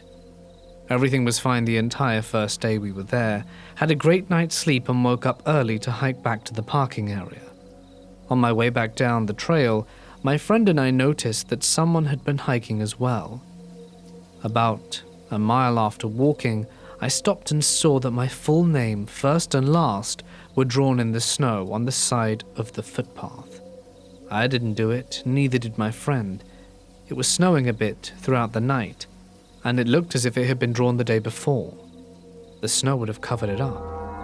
We got a bit freaked out and decided to hustle back to our car so that we can get the hell out of there. We finally get back to the parking area, and I go to sign myself out of the registry book. When I turn the page to where I signed in, I see someone had scribbled out all of my information to where you couldn't read it anymore. No one else had signed in the book beside myself for 3 days. I will not be going back there. I was camping in the bush in Africa years ago. It was a big semi-permanent campsite with big rectangular tents you could stand up in, and we were the only ones there for the weekend. My sister and I were in a tent set a little away from the others, down a short pathway. It was a stunning night, full moon, clear sky, and my sister wanted to leave the tent flaps open. No way. I insisted on closing them. I was woken up several times during the night by lions roaring. It's a sound you only want to hear with something sturdy between you and it. The next morning, a few of the other campers walked up our little path. They were following lion footprints. It had wandered through the main site, up our path, right up to our firmly closed tent door, walked all around the tent, then walked off into the bush. No arguments about closing up the tent that night. When I was a teenager, I used to sneak out of my house at night quite often. Sometimes just to ride my bike around, occasionally to meet up with friends that lived nearby. I live in a fairly suburban area, but with some decent stretches of forest road that would probably creep out some people. I wasn't bothered because of how frequently I was out at night, but I probably would be now. It was around this time of year, and where I live, that means it was very cold. I was supposed to meet up with a friend of mine, who lives about a mile away in a cul-de-sac neighborhood. And although he had stopped answering his phone because he fell asleep, regardless, I decided to head towards his house anyway, in case he woke up. We had planned a meeting time already. I was walking on a dark stretch of road at the beginning of his neighborhood, which has no houses, which I suspect is for drainage reasons, because while there are trees on the left, there is a recess clearing to my right, bigger than a football field, which is covered in thick brush. So I'm walking with my face halfway in my jacket due to the cold, and I'm looking at my feet as I walk. I'm approaching the only street light in sight, at which point I decide to look up and almost crap myself, because there's a deer standing directly in the road under the light, and even though I know deer are basically harmless, I'm still shocked, because I damn near walked into it. It's just standing there, the deer looking directly at me, and before I can react, I hear the roar, a sound only a wild cat would make. Some type of feline beast pounces out of the brush and bites this thing right on the neck, taking it down to the pavement. It looks up at me, and is so close it could have easily attacked me as well, or even instead of the deer. In some lightning speed decision making, I figure this thing has enough food and is probably not interested in eating me as well, and that, the best thing to do, is to run all the way back to my house as fast as possible. I didn't sneak out anymore after that. Almost every time I tell this story, people assume I was high or drunk, and fabricated the whole thing because why would anyone else sneak out on a school night or do anything like that? I don't know why, teenagers are weird, and even though I was dead sober, it was probably not by choice. I never figured out what kind of cat it was, and as you can imagine, I tried staying at home a bit more often after that.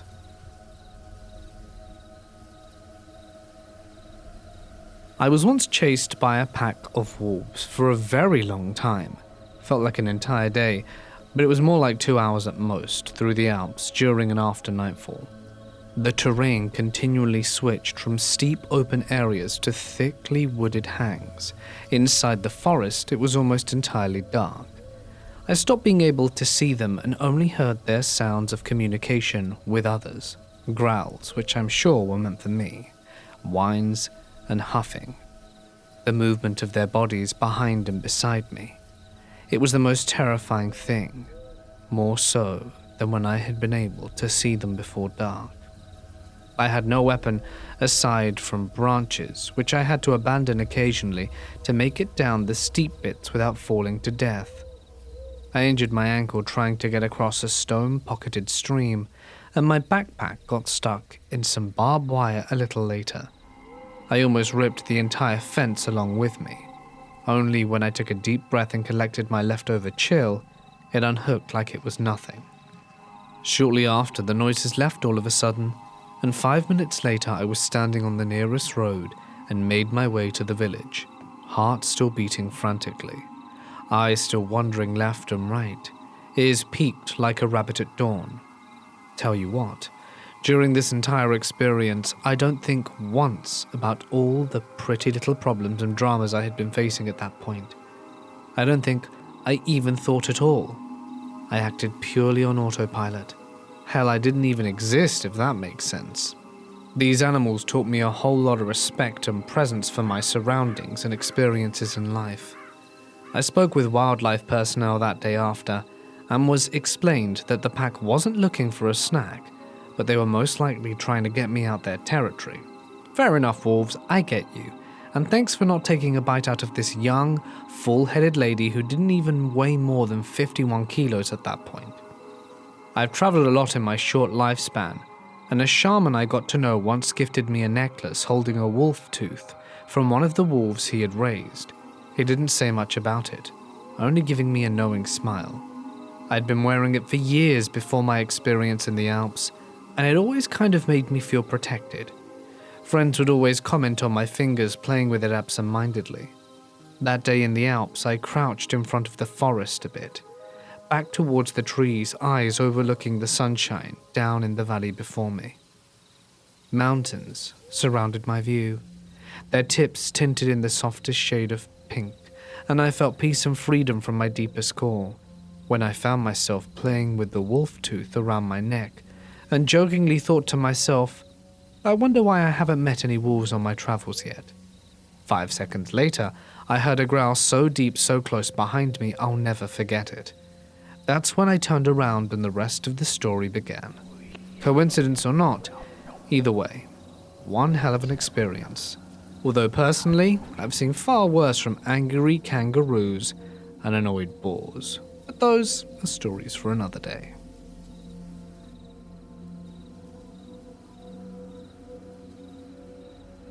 I used to go out into the bush a lot by myself, camping. The longest I did was a week straight. I'd go into reserve with whatever I can fit into my backpack and sleep under the stars in my swag. I'd usually find kangaroos sleeping on the ground because they'd invariably be the softest places that were trampled down the best. Tip: if you do this, make sure you separate yourself from the ground because of ticks. A simple tarp under you does the trick. The best times was that if you stayed really still, you'd wake up surrounded by kangaroos in the early morning. My girlfriend at the time decided that we should get away together because I liked camping and I could take her out. I decided that my hikes were a little rough for a beginner, so we went on a road trip down south, Pemberton, deciding to stop at a camping ground along the way. We stayed at 1 or 2 grounds that were totally homogenized.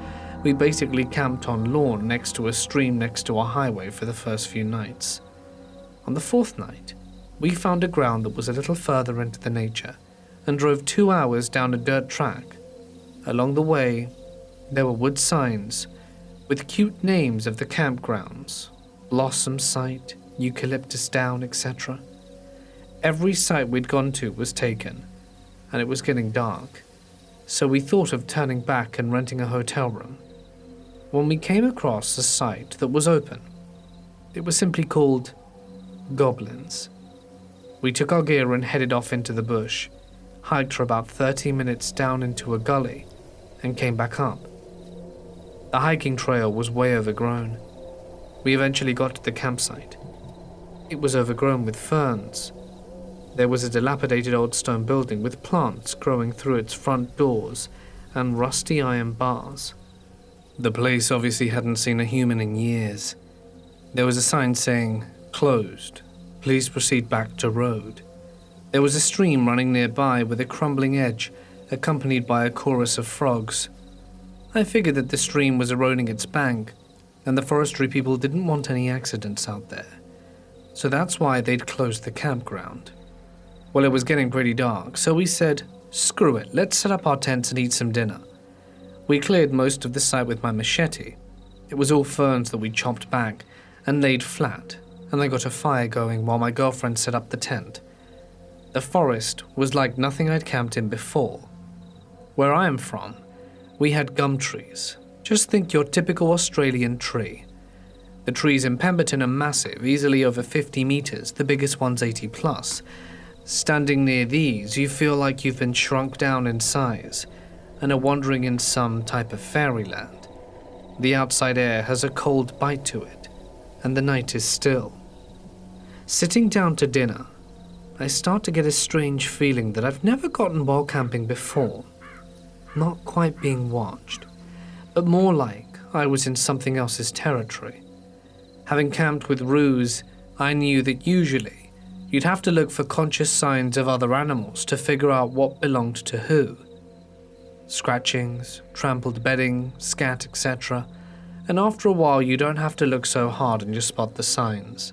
When I was setting up camp I didn't see anything, and I didn't recall anything that showed there were animals nearby. I tried to keep some light banter to not scare my girlfriend. I avoided the usual scary camp initiation stories that I would tell when talking to someone in the bush for the first time while trying to figure out what the feeling was. Outside of the pitiful glow of the little campfire was pitch black. My girlfriend said, "I'm feeling spooked. Is it always like this?" I admitted that it didn't. As if being conducted, every single frog went silent at once. We heard something out there in the bush. I knew what roos sound like, and it wasn't that. It was a loud crash. It sounded like a tree had been pushed over, and then lots of little independent footsteps, crushing the foliage and leaves. Maybe a tree fell and the local possums scampered? Silence. The frogs started up again. I loaded up the fire, and we retired into our tent. Multiple times during the night, we heard footsteps in the foliage, and the sound of lots of small crashes, like lots of small somethings being thrown from the top of one of the massive trees, always preceded by frogs going silent. At first, the sounds were randomly off in an easterly direction, moving slightly north, slightly south, but always coming closer. After the fire had died down, I heard the sound just outside our campsite. Now that it was closer, I could hear it better. The loud waking, like something taking big steps and crushing foliage, a kind of repeated pattern, like someone slapping their palm against the trunk of a tree. Then the sound of things falling out of the tree from above. Whatever it was, paused. I almost went outside with my flashlight and machete, but my girlfriend grabbed me tightly, and I felt her head shaking into my shoulders, saying no. After what seemed like an eternity, we heard it go north and then west. It continued doing whatever it had previously been doing, but now it was circling our tent. A few times during the night, we heard the sounds come very close, definitely inside the circle we had cleared out for the tent. When the sun came up in the morning, we got out of the tent. Our entire campsite was covered in gum nuts. They hadn't been there the night before. We had laid all the ferns flat, so nothing was on top of them. Not a single nut was on our tent. They were all spaced out about 2 meters away and absolutely covered the ground. They looked like they had been arranged. We decided to hightail it out of there, coming up with theories in the car. We thought maybe the nuts might have hit the tent then bounced off and therefore equal distribution around the tent. But we hadn't heard a single nut hit our tent during the night. And trust me, neither one of us slept a wink. Then how does that explain the crashing footsteps? And why did the frogs stop singing every single time? I think it's the only time I've experienced feeling this while camping. And if I ever get it again, I'm not going to stay. I can't find a logical explanation for what happened without thinking that something with intelligence and an alien purpose came within the boundary of human-marked territory without any fear that night.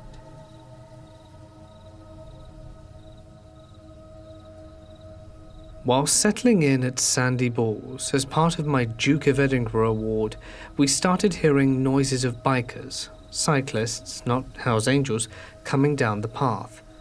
Now we were at the bottom of the campsite. This place is a luxury site and they didn't really want a bunch of grubby 16-year-olds, so we were camping right at the bottom of a hill. It was a dead end. It led to nothing but cow pastures. We'd broken the Duke of Edinburgh rules earlier and headed up to the main facility to enjoy the bar and watch the World Cup. I remember Croatia beating someone famous 3-1, if that dates it. A guy called Johnny scored, and we stumbled back to our tent. By this point it was dark, so we shut up shop and called it a night. 3 in their private luxury tent, and 3 in the pauper school equipment tents. For the first hour we kept hearing a cyclist, no lights, no other noise, but a cyclist coming down the path, riding, tinkling the bell, then silence. And this happened several times, each from the same direction, never any return noise. In the morning we got up, looked around, and there was nothing. The place was a dead end. There was nowhere for a cyclist to go. We were a little creeped out by the phantom noises, so we headed off to the nearby creepy abandoned fireplace that was our next waypoint, got stuck in mud, chased by a cow, trapped at a ford, then ended up at a Canadian War Memorial before we were picked up.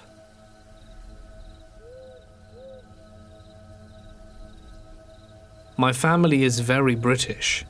They came to America right at the end of World War I. I never asked why, because from what my mum told me, it hurts for them to talk about. We are so British, in fact, that not only does my grandfather still say God save the Queen, even though having been born in the States, now being from this family who thinks they're from the UK, we carry a lot of stories and legends over. One of these was the story of the Tommyknockers. The Tommyknockers are allegedly the souls of miners or spelunkers who were killed in the caves or mines they worked in, that either collapsed or that they got stuck in. They are said to either try and kill people in the mines or caves by hammering at support beams or integral rocks in the structure to try and cause it to collapse. Some people also believe that the knocking is a warning when a cave or mine is about to collapse in on itself. And now for my story. My grandparents used to own a lot of land. I can't say where, but know that they had a cave that may or may not have been a mine at some point. My cousins and I used to be very mischievous and basically were entertained by disobeying our grandparents. They always told us to stay out of the cave. They said it was very dangerous and that the Tommyknockers might get us. My oldest cousin at the time of 13 said that we should try and take a camera in and find some of the alleged Tommyknockers. They took my grandmother's camera and we ran into the cave when they were asleep, as it was early in the morning. We came to the mouth of the cave, and my cousin said that we had to be quiet so that we could hear the knocks. And I know you guys are going to call bull, but he set the damn camera down on the ground and left it there. so we have no proof. We walked into the cave and climbed down into the opening and began walking without saying anything. After about 10 minutes, we began to hear a faint tap, and my cousin told us to shut up and listened. The tapping turned into knocking, which turned into pounding. It seemed like it was right inside the walls of the cave, and we ran out of the cave so fast you wouldn't even believe it. A few days later, after we had gone home, my aunt told me that the cave had collapsed. I was bushwalking in New South Wales, Australia. Me and my friend come across this weird platform-looking thing made out of rocks. Later that year, the cops arrest some bloke on suspicion of the murders of a series of backpackers who had gone missing over the course of a few years. And at the sites of several of the murders slightly off in the bush were these altars. Current Affairs shows footage of one. The trail and run up to it were all over the news. And yeah, it's the one we found. The altars were typically no more than 300 yards from the victim's shallow graves. The guy who was arrested and subsequently convicted for the murders is Ivan Milat, Australia's worst serial killer. The cops are pretty sure that at least one other person was involved in the murders than the one now in jail for the crime, but they just can't prove it.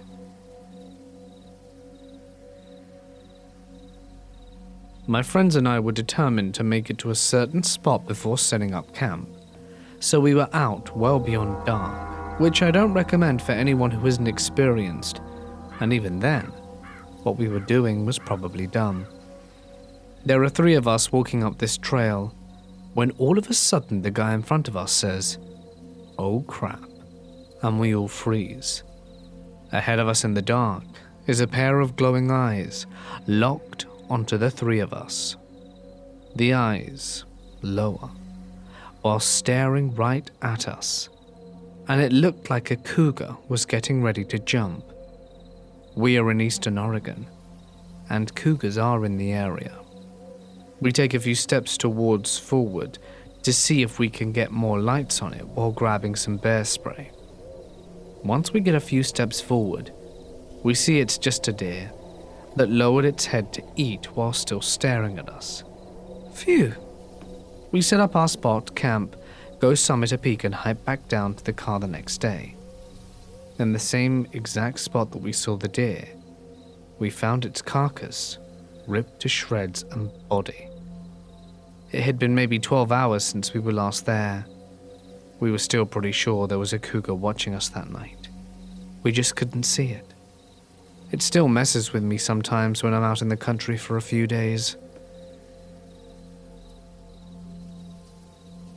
Perhaps to others, this following thing will not sound that scary, but given the context, perhaps you'll understand why I was a bit frightened at the time. I go for runs early in the morning. On one morning in particular, it's 5 a.m. and it was misty. I'm running with a flashlight strapped to my head. Suddenly, around the corner of this trail, remember, early morning, 5 a.m., a whole group of fully packed men in camo run past me. The local university ROTC program was doing a morning run in full heavy backpack. They run with no lights, and in the mist, it felt like something out of a World War II movie.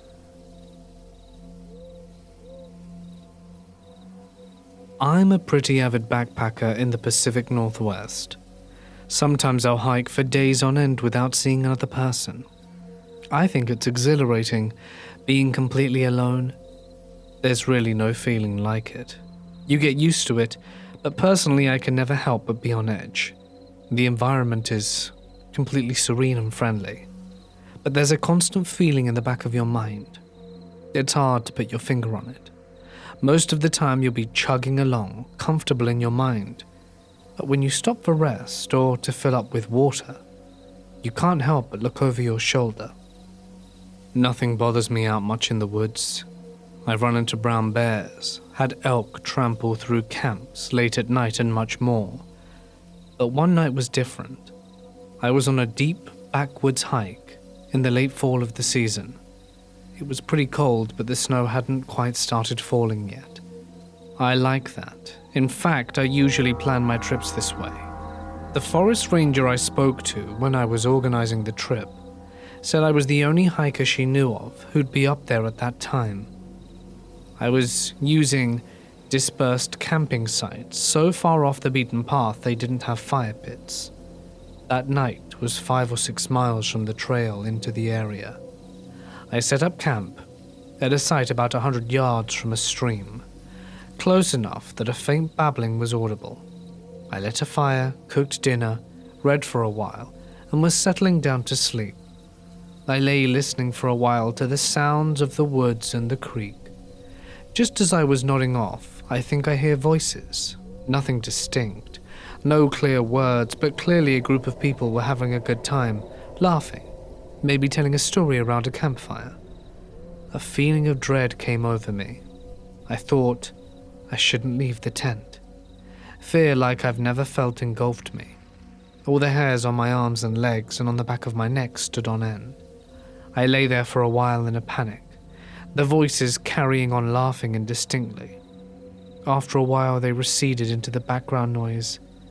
I still didn't leave the tent. I was too afraid.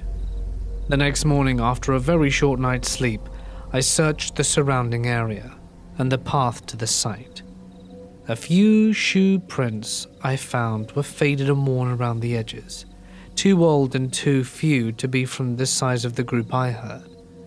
I tried to shrug it off as nerves.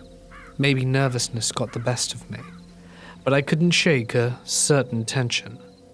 I made good time to the next site, the last of the trip, looking around a little more than usual, but still no one to be seen. That site had no stream. Dry camping isn't a blast, but it's doable if you pack enough water for cooking and drinking for the night. It was a lot quieter, just the chirps of bugs and the wind rustling the trees.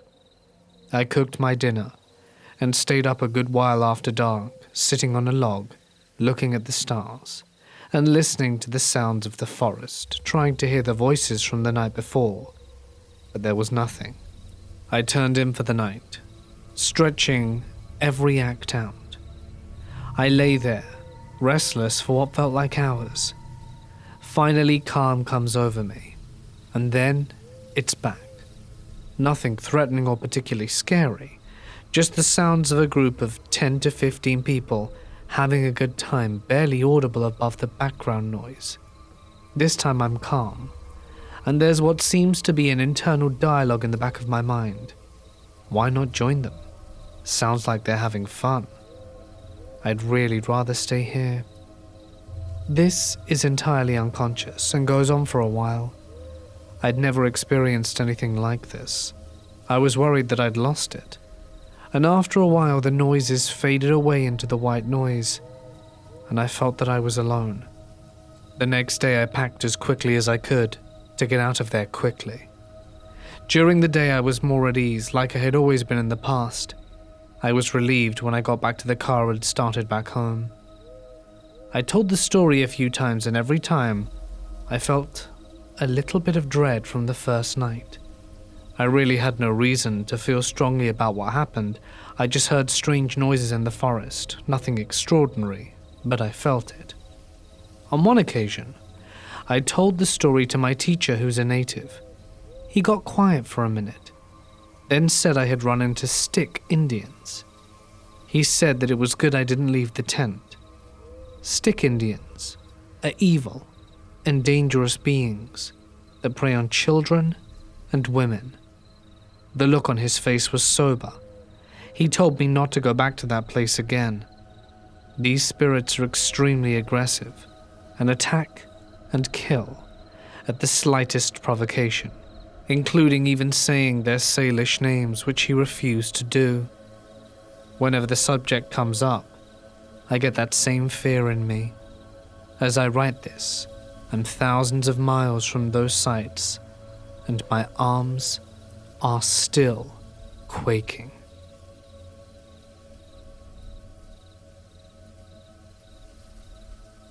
I was camping out last fall in the Allegheny National Forest, The missus and I and the 2 dogs were at a primitive site about 100 yards away from the road.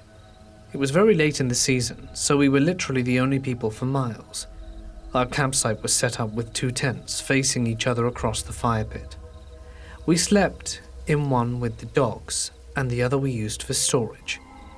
The second night, like an idiot, I decided to leave the sealed food in the storage tent instead of tying it up or taking it to the car for overnight. I woke up at 2 a.m. to the sound of ripping and crunching. Jerked, completely awake, mind racing, I instantly knew that something was in the storage tent, nomming on some tasty dog food or potato chips. I fumbled for a flashlight and slowly unzipped my tent fly, shined the light across the campsite to the other tent, when I saw a pair of eyes. I was expecting a raccoon. The problem was, the eyes were about 2 to 3 feet off the ground. Black, bare, a big one. I know. Intellectually, you're supposed to make noise. I know. Intellectually, that I'm not in much danger. However, being within feet of a bear at night in the pitch black, not being able to see a thing, but all the sounds. The ripping, the heavy tread, the snuffing. It's truly primally terrifying. Higher thought process went right out the window. I zipped my tent back up and looked down at my wife and grabbed my log splitter and stood over her sleeping body in the tent in a defensive position, axe at the ready, in case he decided to try and get into the sleeping tent. I stood like that for a half hour in the complete darkness, just listening to the breathing, and the harumph, and the ripping, and the eating. A black bear eating potato chips at night is really crunchy and loud. He wandered around the site, even snuffling the outside of our tent. I never woke up the wife, because why subject her to this terror, I thought. Eventually, higher thought process started to leak through. The car was 50 yards away. Maybe I can run to it. Maybe I can make noise. Maybe it will go away. What was I thinking? The car. My keys were in my sleeping bag, and on those keys was an electronic fob. And on that heavenly electric fob was a button that we all thought was useless or annoying if you accidentally press it. The alarm. I smashed down the button, and the night lit up with honks and flashing lights. Sound and light crashed through the campsite, and I heard the bear take off. Then my wife woke up to see her shaking, pale-faced husband standing over her with an axe. After I calmed her down, we got out and inspected the campsite. The bear had ripped its way into the inside of the storage tent, had eaten potato chips, dog food trail mix, and had wandered around to our side to the dishwashing area, probably attracted to the smell of the dirty dishwater with meat residue in it. Still coming down from my adrenaline rush, the wife and I spent the rest of the night sleeping in the car. The bear never came back, and I learned my lesson regarding food at a campsite. And the dogs never woke up through the whole ordeal. I was about 17, and my friend came round to tutor me in calculus at 10 p.m. at night. I let my friend drive my car to his house. He lived out in the outskirts of town where there's nothing but orchards of almonds. Passed by cattle ranches with lots of lights, silence in the car. I'm on shotgun. I see a bull running on 2 legs like a human. The bull turns and heads towards us, eyes glowing red. It looks like it's ready to spin around, but then evaporates. I look towards my friend and ask if he saw that. My friend replies, "Did it look like a bull running on 2 legs with glowing red eyes and vanished? Yeah, I saw that." That was about 10 years ago. My co-worker came in the next day off work just to tell his friend the exact same story 6 years after my incident. My ex was also in the car but didn't see anything and was on her cell phone. I wonder what it was. People have commented Wendigo or Skinwalker. What do you guys think? This took place when I was 12. My dad owned a motorhome and we often went camping. This particular time my dad and I went camping and I took one of my best friends, Violet. For some background on how this place was set up, It was off a main road. There was a road where on one side there was a large campground, and on the other side there was a forest area. In the forest area there was a hiking trail that was about a half-mile long, and in the middle of the trail there was a creek and a large concrete tunnel. On the last night we were going to be staying there, I finally convinced Violet to go walking the hiking trail with me since she refused to go the other times. I asked my dad, and he wouldn't let me go alone. I wanted to go when it got dark because I thought it would be fun. Violet, on the other hand, didn't think it would be fun going in the dark. I just brushed it off and called her a pussy.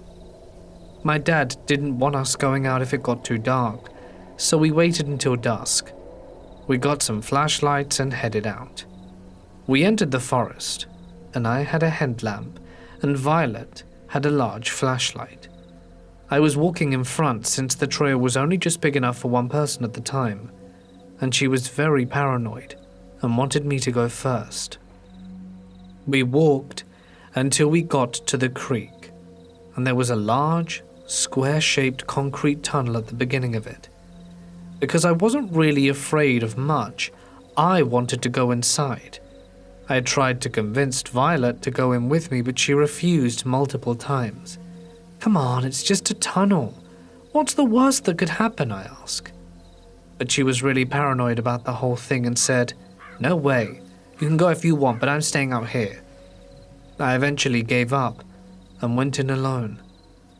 I was about 5'8", and when I got inside the tunnel, I had to crouch down quite a bit to avoid hitting my head. There was water on the floor that ran into the creek, but there wasn't enough to get my shoes wet. There was a lot of graffiti all over the walls. I shone my headlight all over and did the best I could to read it. At this point I was about 15 feet down the tunnel from the entrance, and while I was distracted, reading all of the stuff on the wall, I didn't pay attention to anything else. But suddenly Violet began yelling at me. She was yelling stuff like, "Get out of there, hurry, let's go." I knew she was paranoid, but I didn't know that she was scared. I was going to go back, but before I did I took one last look around the tunnel, looked down the far end, and there, at the end, was a 40-year-old man that looked homeless. He was very skinny, his skin almost grey. I looked at him as he was slowly approaching me. I was absolutely scared out my mind.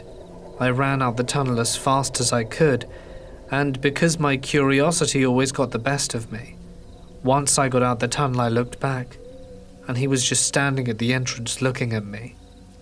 I wasn't sure how he got there so fast, but he did. When I first saw him, he was at least 20 feet down from where I was, and would had to have moved 35 feet down as fast as I had moved 15. And I didn't hear him run, because the water would have made a sound. But seeing him there, 5 feet away from me, was enough to make me run. And I ran faster than I ever have in my life. I was absolutely terrified. I can say with confidence neither me nor Violet slept that night, and to this day I've never told my dad about what happened. And Violet asked me to never bring it up again, and I still have no idea how he got to me that fast. I really wish I had listened to my friend, and I will never know for sure, but I believe that man had been living in that tunnel for God knows how long. And to this day, I'm still curious to what was at the end.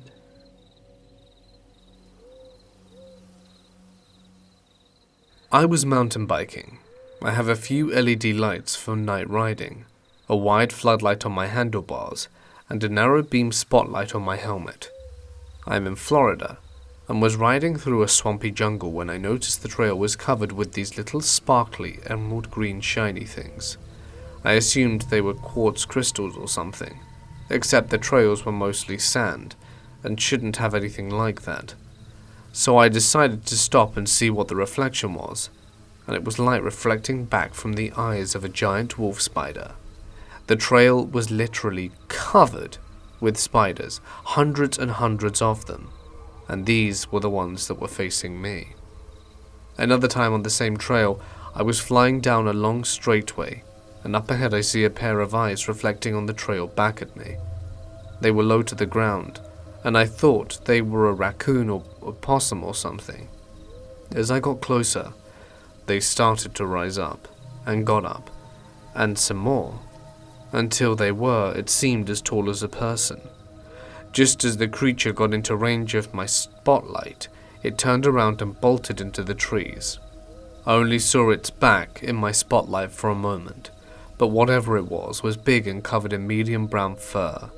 I'm guessing it was a deer, but I'm not entirely sure given the shape. But as you can imagine, I wasn't going to stick around and find out.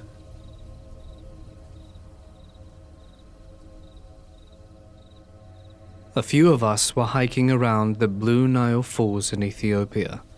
After a long day walking, we made it along the valley, hot, sweaty, and looking forward to feeling the cool air of the falls.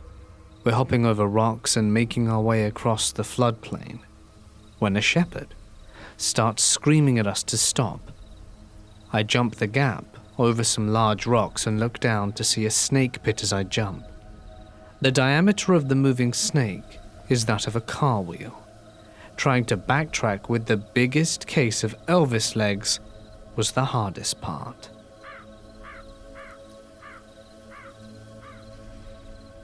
Several of the countries I did work in were, and still are, the side of decade-long civil wars, insurrections and genocides that ravaged them socially, politically and economically, and structurally.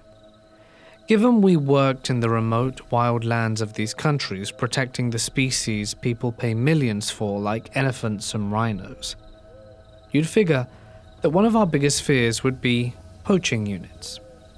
Many of these units were linked to Al-Shabaab, the LRA, Al-Qaeda, and other such terror groups.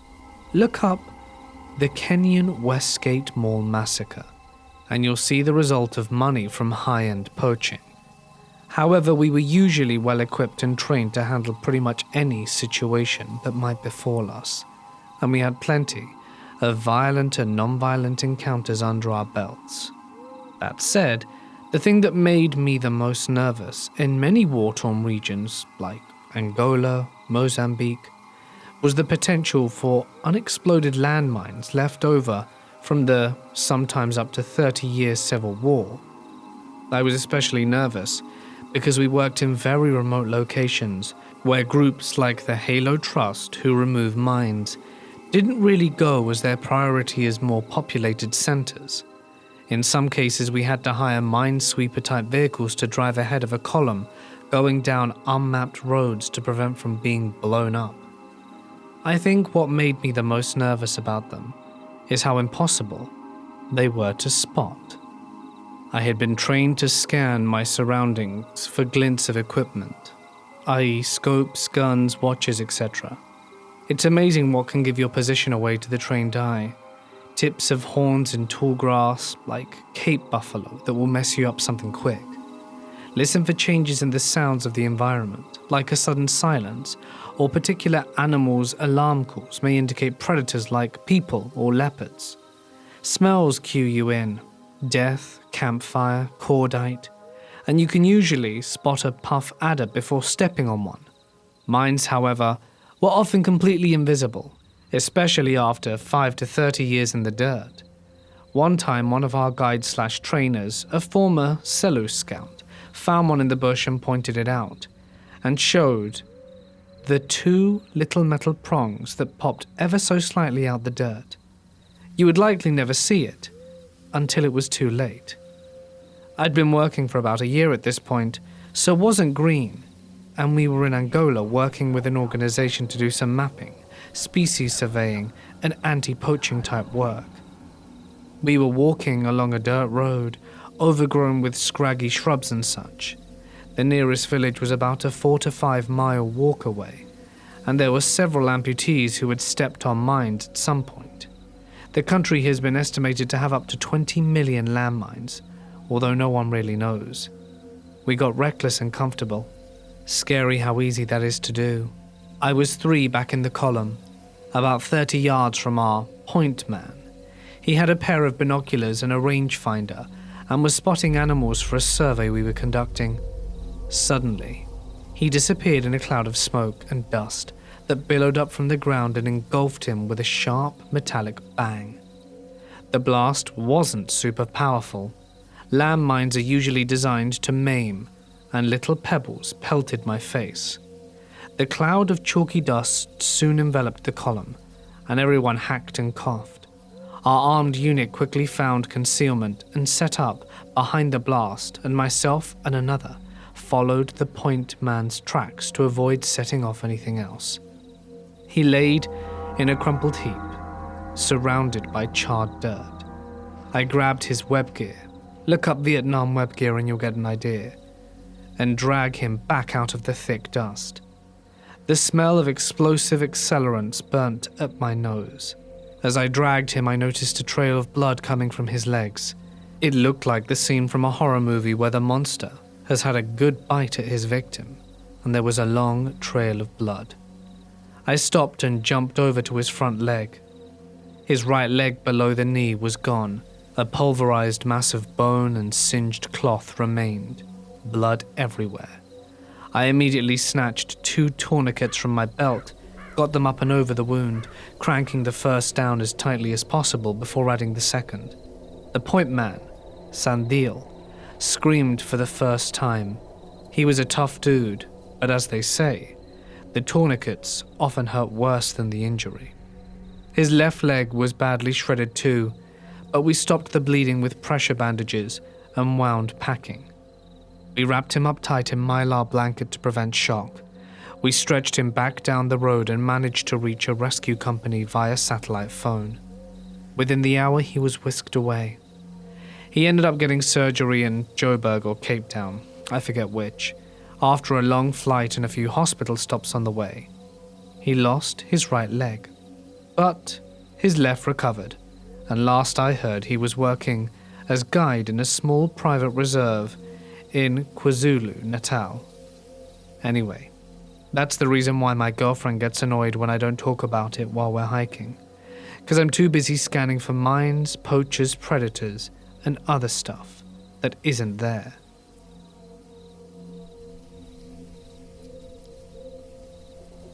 Let me take you back to July of 2018. I was 15 at the time. My boyfriend at the time, his older sister, her boyfriend, and one other couple wanted to go camping. My parents very reluctantly let me go, but I had an amazing time over the 2 nights. But something terrifying happened to us during that trip, which started the first night we were there. For some context, this was in the Rocky Mountains of Colorado.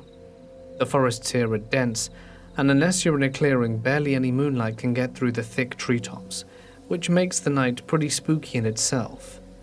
Prior to this camping trip, what usually scared me the most about these woods was the thought of cougars and bears.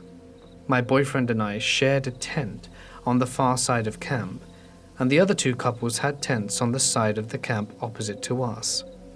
After laughing and talking about the fire for a little while, my boyfriend and I decided to go into our tent. It was around 11 p.m. at this point, and we weren't ready to sleep yet. So after we spent a few hours in our tent laughing and talking, around 2 or 3 a.m., we started hearing noises around our camp. I felt a little uneasy. We both felt quiet and just listened. It sounded like 2 or 3 people passing through our campsite. There were voices that sounded like teenagers, and eventually they passed through our camp with no incident. We both breathed a sigh of relief and continued laughing and talking. At about 3:30 or 4 a.m., we started hearing noises around our tent again.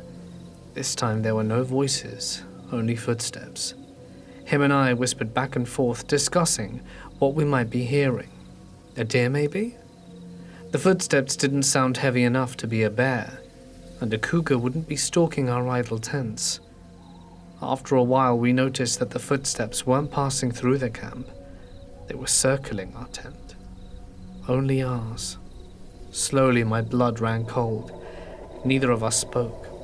We just looked at each other. What kind of animal would do that? The footsteps soon moved on to the other tents. It sounded like whatever was circling the other two was doing so for a similar amount of time before moving back to ours. As we kept listening, we came to the conclusion that the footsteps sounded like boots. We knew that no animal would behave in this way. The freakiest part was that there was no flashlight in sight.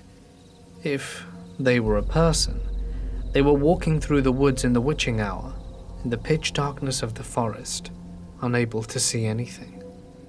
Eventually, the footsteps went away. They didn't recede, they simply were gone, like whatever was making them just suddenly vanished.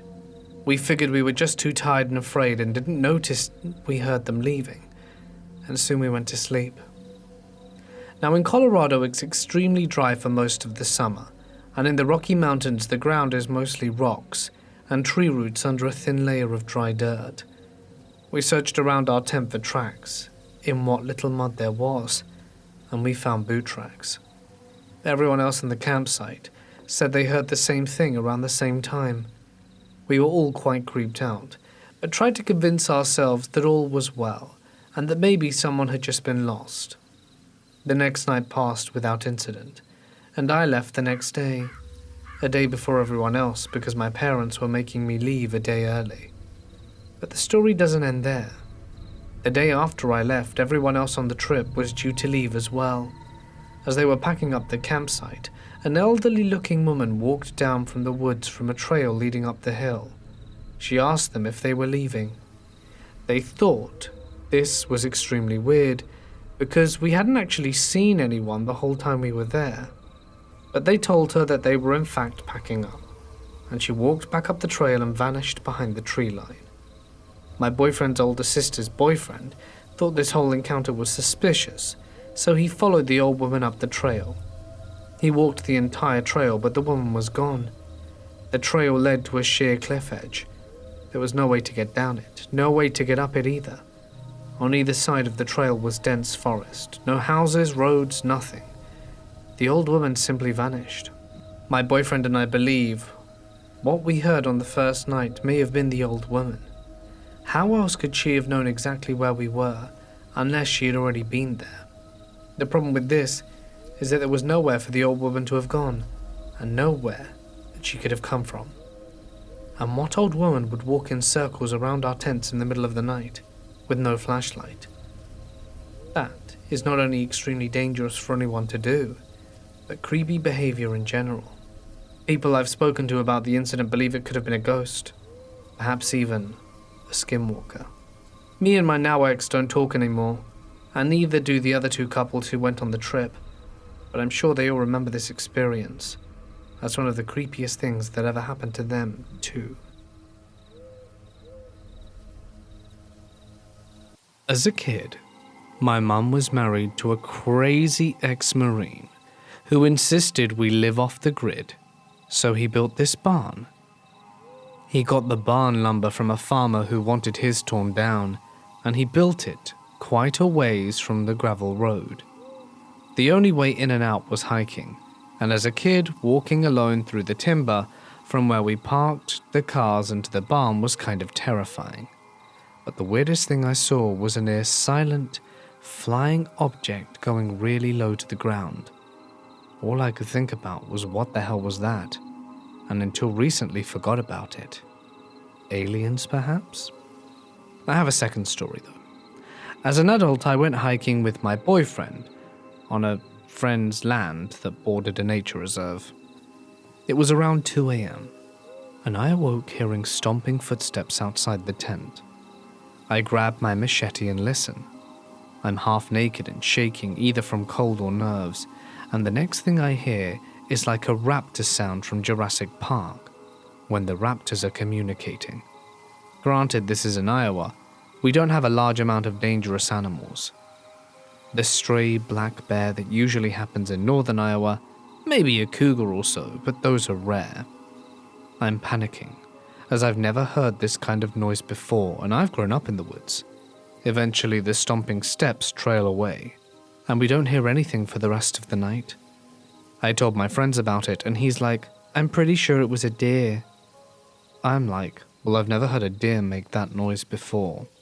He says that we pissed off the deer because we were in its territory, and then proceeded to play a video of the same sound, and I'm like, holy hell, that came from a deer? And I felt like a real idiot. I worked in a salt mine under Lake Erie a few years ago, and generally speaking, when things are brought down, they're never brought back up. It takes a lot of time to disassemble everything up top, secure and cover the parts, and put it back together down below, and vice versa. So there's tons of old trucks, tractors, and countless other things lined up on the far side of the mine. In the 80s, the University of Michigan and Cal Irvine was studying proton decay and trying to capture measurements when it actually happened. Conducting this experiment topside is problematic because of cosmic rays and other forms of interference, so the mine was chosen as 2,000 feet down the Earth, absorbs pretty much anything. So they dug out a pool, about 80 by 70, filled it with 2.64 million gallons of purified water, and put fancy cameras and other equipment along the side. They had a whole shop, lab, and drive center down there. And eventually the grant money ran out after a few years, so the mine threw up some caution tape on the main steel door leading to the study, and that was that. Fast forward 20 years and I'm working there as an electrician, and I get a job to fix some big conveyor motor drive. So I set off to try and cannibalize some parts off old equipment. I remember one of the old-timers telling me there's a bunch of abandoned equipment in an area by the Kepi lift, which is the main elevator. I get over there and find a big steel door hanging off its hinges, with some very old caution tape lying on the ground. The whole study had to be accessed through this one door, which was dug into the wall. So after a while, the earth slowly crushes, bends, and pushes the ground up. After several tries, I yank the door open and step inside only to crap myself when I see a full scuba outfit, wetsuit, mask, belt, gloves, hanging 3 feet inside. So I collect myself, somehow find I didn't actually defecate my pants, but how I'll never know, and go inside, past the goddamn scuba dude. Everything inside was left exactly how it was 20 years ago. Coffee cups left out, day planners, job schedules, along with tons of scuba gear, oxygen-filled tanks, and computers. I make it about 10 feet-ish to the edge of the pool, and it's hard to see if the water's still in it, because there's no wind to move it. But eventually I see there's 60 plus feet of pure water in an absolutely dark pool. The sight of a huge black pool in a huge black hole in the ground, lit only by the small amount of light my camp light put out, and the absolute silence of being underground made me feel really uncomfortable. So I left in a hurry. That place really creeped me out.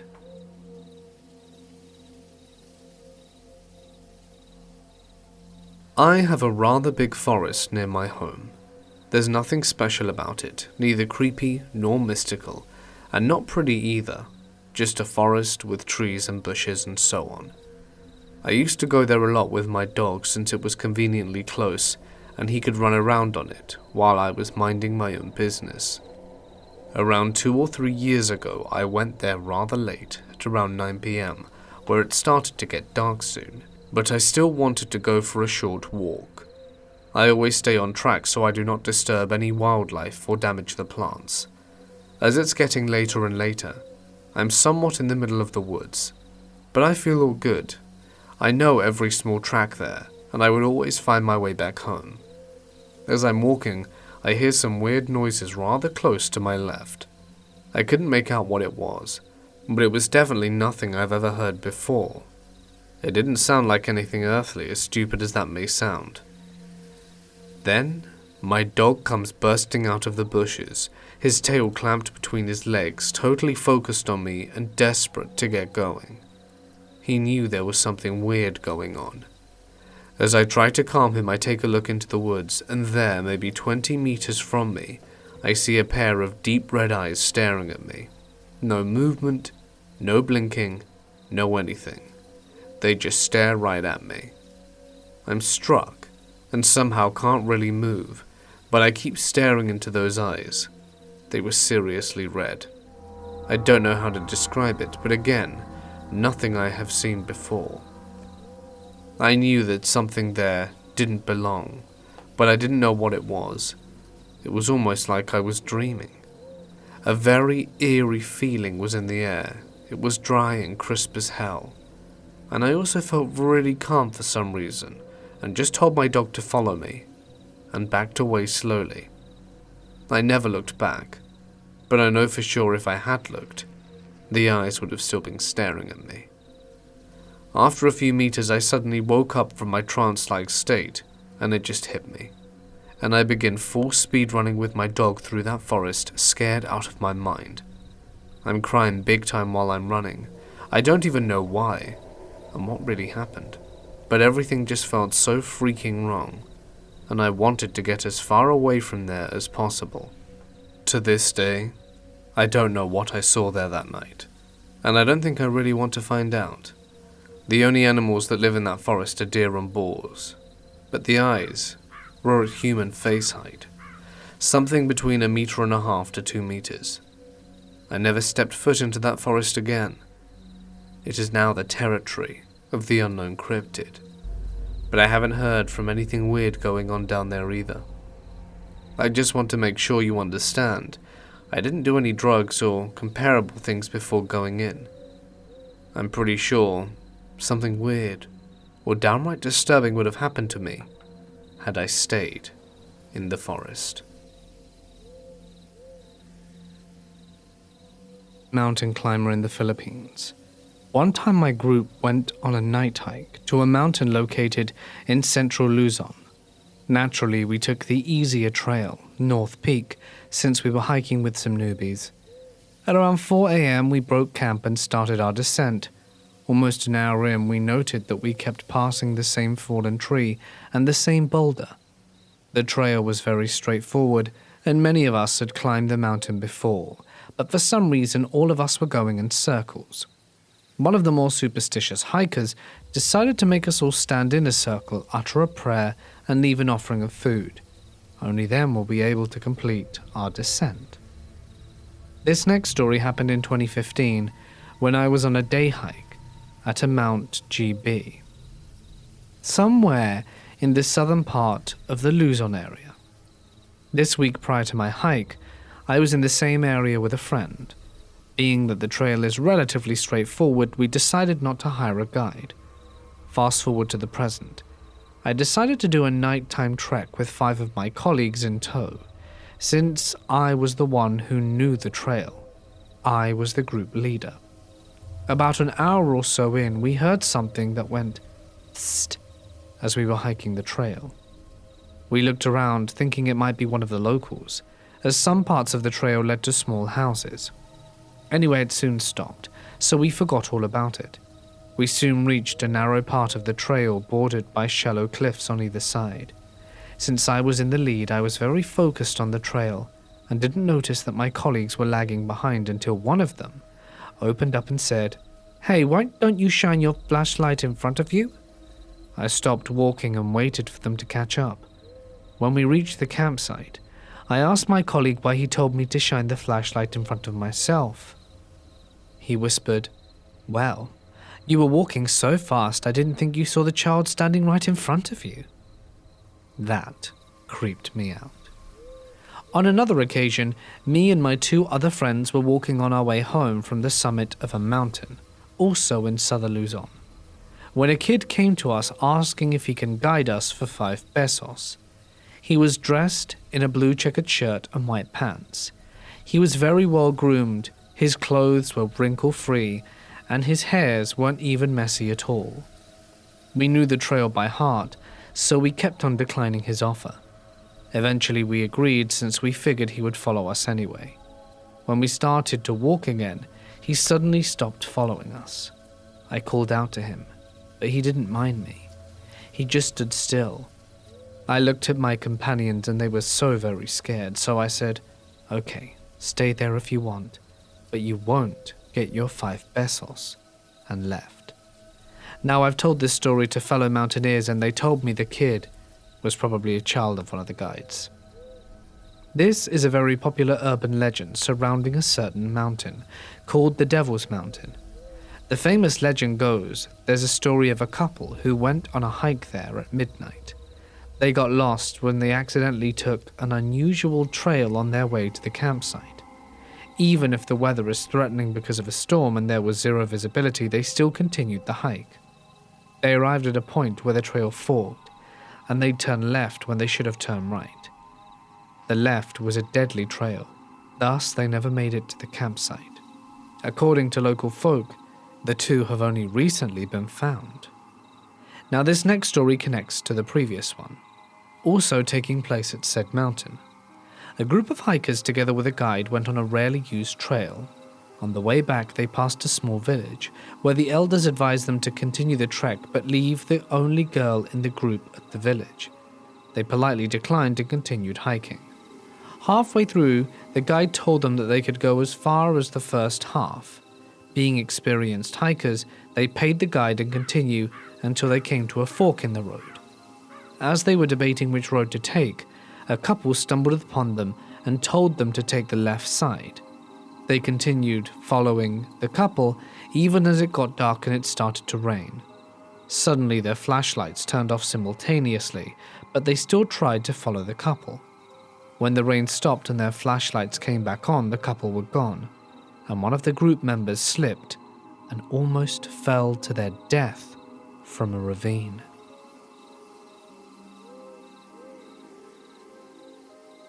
My boyfriend and I were camping in Peter Lougheed Provincial Park this past summer. On the last night of our stay, I'm falling asleep, and my boyfriend tells me I've been pushing him off his side of the air mattress. I was trying to steal heat from him, as he's a human furnace, and asks me to give him some room. Sound good? We go to sleep.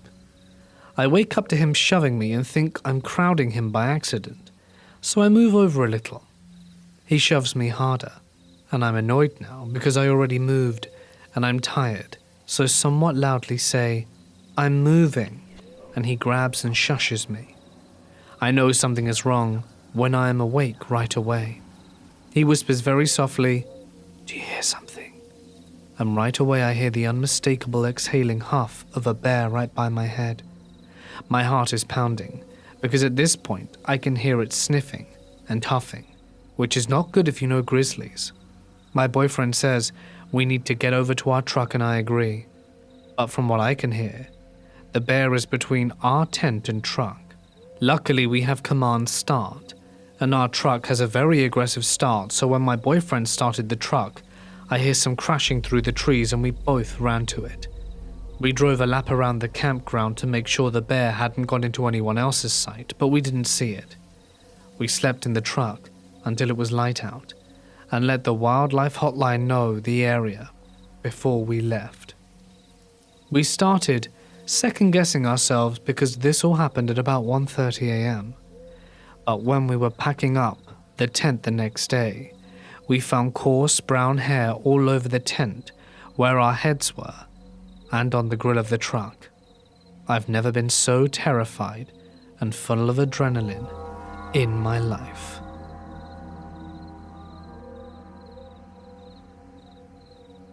I'm 26, and this happened when I was no more than 6 years old. See, my mum, Shannon, was a single mother working 2 jobs to take care of me and my 3 sisters, Jane, Janet, myself, Gwen, and Rita. We lived in a big city. One summer day, my mum got the idea to take us girls camping, real forest camping. No sights, no pool, real roughing it. The next week, Mum got us girls packed and ready. Early the next morning, my mum woke us up early in the morning and packed us kids into the car and set off into the mountains for a fun camping adventure. For the entirety of the drive, my elder sisters, Jane and Janet, who were 13 and 10 respectively, shared stories of legendary sightings in the forest of the fabled Sasquatch. They said he was 10 foot tall with slanted yellow eyes and big hands that grabbed at little kids who were lost in the woods. They told Rita that the beast stole kids and took them back to his cave, where he kept them in cages and munched on them whenever he got hungry. My poor little sister was only 3, and shaking in her car seat, clutching an old teddy bear, her brown eyes so wide I thought they'd pop from her tiny head. Fast forward to when we arrive at the spot. We unpack the car, set up the food, campfire and tents. That weekend was the finest I can ever remember. It was fine until the last night when I awoke in the middle of the night to use the bathroom. After I had finished, I saw eyes, yellow and slanted. I followed them further and further into the woods until I realized I was totally lost. Overhead was the moon, full and glowing brightly, but clouds were slowly moving in, covering the moon in patches. I'd heard heavy footsteps behind me. They were quick and sure, low growls surrounding me, echoing in my young ears ahead of what I saw. Those same eyes I'd followed into the deeper part of the woods. They narrowed and watched my every move as I tried to get out of its view, and then I whispered, "Are you Bigfoot? Will you eat me? Please don't, my mom will be upset."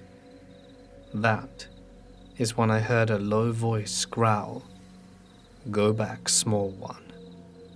Suddenly, there was a snapping twig to my left, and I went running until I came back to the clearing that my family was camping in. I turned once more, waving at the creature, and whispered, "I hope to see you again soon." Then went back to the tent, smiling as I curled up beside my mum and sister. I never shared the experience with any of them. I knew they would have never have believed me anyway.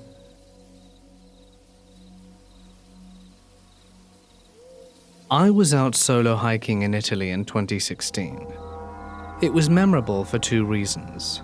The first instance was a strange one.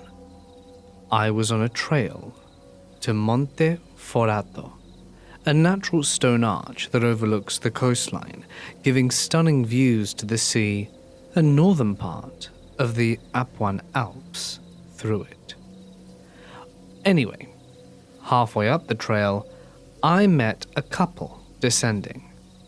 I presume to be husband and wife. They were in their 50s, and as we get closer to each other, I think the male of the couple is looking a bit upset or flustered. I try not to dwell too much on it. But as our paths crossed, this guy stops in front of me and puts his right hand on my shoulder. I see he was physically shaking, pale, and looked really upset. I did not take his approach to be a threat in any way, but I was just a little put off. I don't know enough Italian to communicate appropriately anything for this situation, so I just blurred out, "You okay, mate?"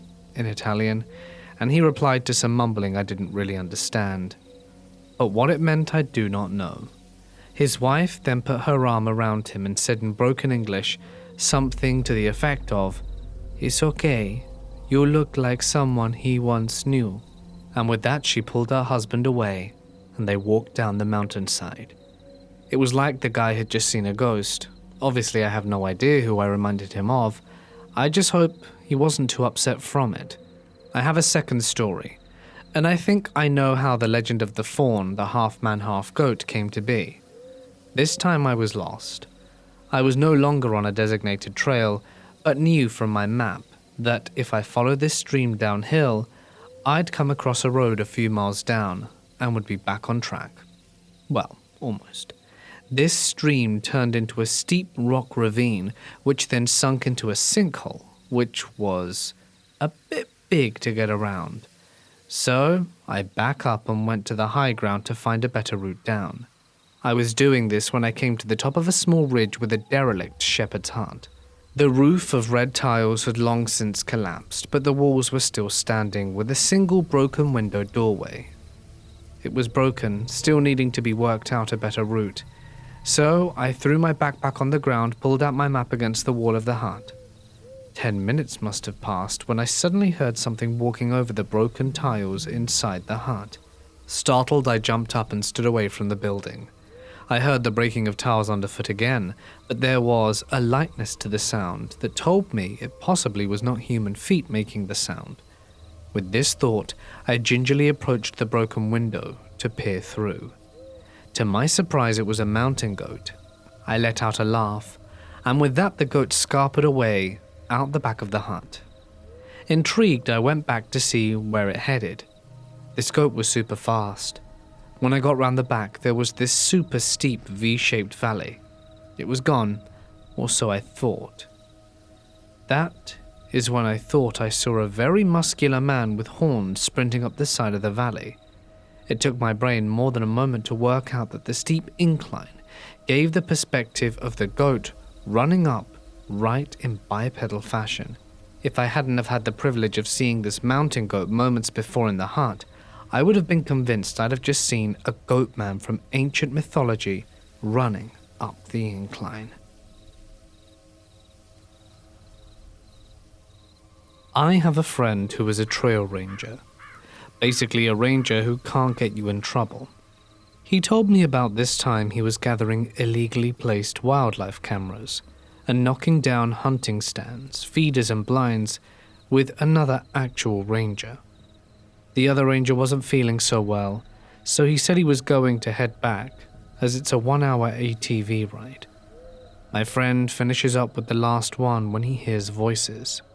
Keep in mind, he's far off the beaten path. He calls out, and no one replied. As it was getting dark, he started to head back, and found that his ATV wouldn't start. He then noticed that the battery was not connected anymore. He connected it, and started to drive, but it wasn't going very fast. Less than a half-mile later, the whole thing died. He radioed back basically saying, "Hey guys, I need someone to come pick me up." He told him they would be able to do it in an hour. He asked if the other guy got back and they said no. He settled down and started a small fire, but before long he heard voices again. It's dark. He's not happy. The voices sounded like an argument now. Someone was angry and yelling at someone else who sounded more scared. He called out and asked if anyone needed help. The voices didn't seem to care. He guessed they had to be at least 1,000 feet away. He radioed again, and they said that they were having trouble finding what path he might be on and haven't left yet. He asked them to just get the other ranger to tell them about where they are, because he left with the iPad that had the map. They said that he still wasn't back. About 3 more minutes go by, and he hears the voices start up again. He decides to walk to them, hoping that maybe they can stop being drunk and maybe have a map. He walked in their direction, but the voices seemed to be getting further as he got closer. Finally, after 20 minutes, he gave up and walked back. He got a radio call and they said the other guy was found passed out covered in vomit and was being taken to hospital, but he crossed off everywhere they found a stand, so they have a general idea of where he is. Then the radio died, and then the voices came back. Bored out of his mind, he decided to listen to what they were arguing about and picked up things like, "Well, it wasn't yours to take. I don't care. You know better," and so on. His guess was 2 hunters arguing over a kill. He then heard the one shout something intelligible, then silence, then bang, a gunshot. He doused his fire and hid. After that he heard nothing, just his breathing for the next half an hour until he saw ATV lights.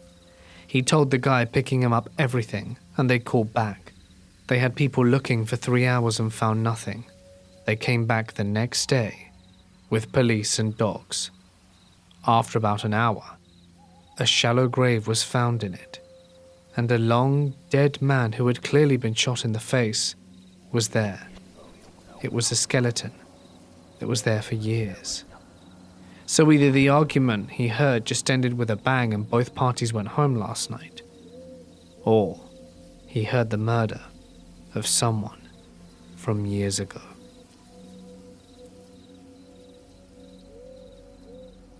When my friends were 14 or so, they walked up into the woods behind our buddy's house. After walking out into the wilderness for probably half an hour, they came across a well-kept red-headed man. Without saying a word, he began walking at them and proceeded to chase them for about 2 miles, all the way back out of the woods. Once they got back into the clearing, he just turned around and walked back up into the wilderness. I worked with someone who vacationed in Japan and went for an early morning jog. He thought he was in a park, as it was relatively close to his hotel, except it was too nice a park to be a park. And then he was surrounded by an Imperial Guard, like a circle of men with guns wearing uniforms. I guess he somehow found a back way into the palace garden. He wasn't arrested, but laughed at mercilessly.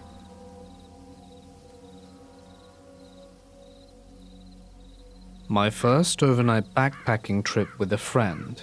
We're both female. I parked my car at a trailhead, loaded my gear into my friend's van, and we headed to another trailhead to sort out our stuff, sleep in the van, and get an early start for the next morning. This trailhead is very popular, just off a main highway. The plan was to then backpack through a pass and back to my car. It started to get dark, and we have everything pulled out, and the last people are coming down to their cars. It's dark now, and there were a few cars left in the lot. Then I notice 2 older men hanging around. They did not look like hikers, and were not acting like hikers. They would talk to each other, but at an oddly far distance from one another, and were facing us, not each other. Every time I looked in their direction, they were standing in a different spot watching us. I instantly felt danger, like electricity buzzing on my skin. My friend was oblivious, rationing food or something. Next thing, they started talking to her, asking her strange questions and making comments about a big party, and wondering if the trailhead gets chained at a certain time. I don't know why I'm even saying this. It sounds innocuous, but the dudes were creepy and fanned out in a strange way. I felt hunted. My friend, without saying a word, started throwing our gear back in the van, and we hauled ass, messing up our packing. I held my knife and tried to shine my headlamp on it in their direction as much as possible, truly ready for fight or flight. Dude stood there and didn't back away. We drove off before I even had a chance to close my door. I've never been so angry. It sucks to live in a world in which you must fear for your own safety like that.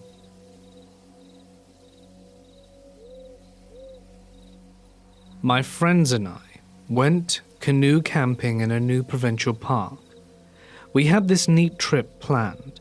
We'd get flown into the middle of the park with our canoes and canoe our way out over the course of the week. First night, everything is pretty normal and cool. Next day, we go over to the head of the trail up a mountain. Mountain is a bit of a misnomer. It's Ontario, so our mountains are pretty small. The base of the trail is in a campsite. We get out of our canoes and go up to the campsite to find the trail. The campsite is a wreck, like clothes tossed all around in the mud, a dehydrated meal that someone clearly hacked into with a knife barely eaten, snack wrappers and trash, a couple of pairs of shoes, 3 different tarps torn down and muddy, a sleeping bag, I think, things you wouldn't expect to be left behind even with the messiest of campers. No sign of anyone around, but plenty of evidence that there had been at least 3 to 5 people here. No signs of canoeing. Keep in mind, this is a lake you can only access via several days of hiking and or canoeing via plane. To this day, we don't know what happened there. It was a week before we got out of the park ourselves, and we were in a rough state when we did. It was a very rainy trip, so we never really found out what had happened. Some members of our party said they saw a canoe at the site the previous night. because they wanted to be at the site, but it had been occupied. But we woke up hella early and didn't see anything leave.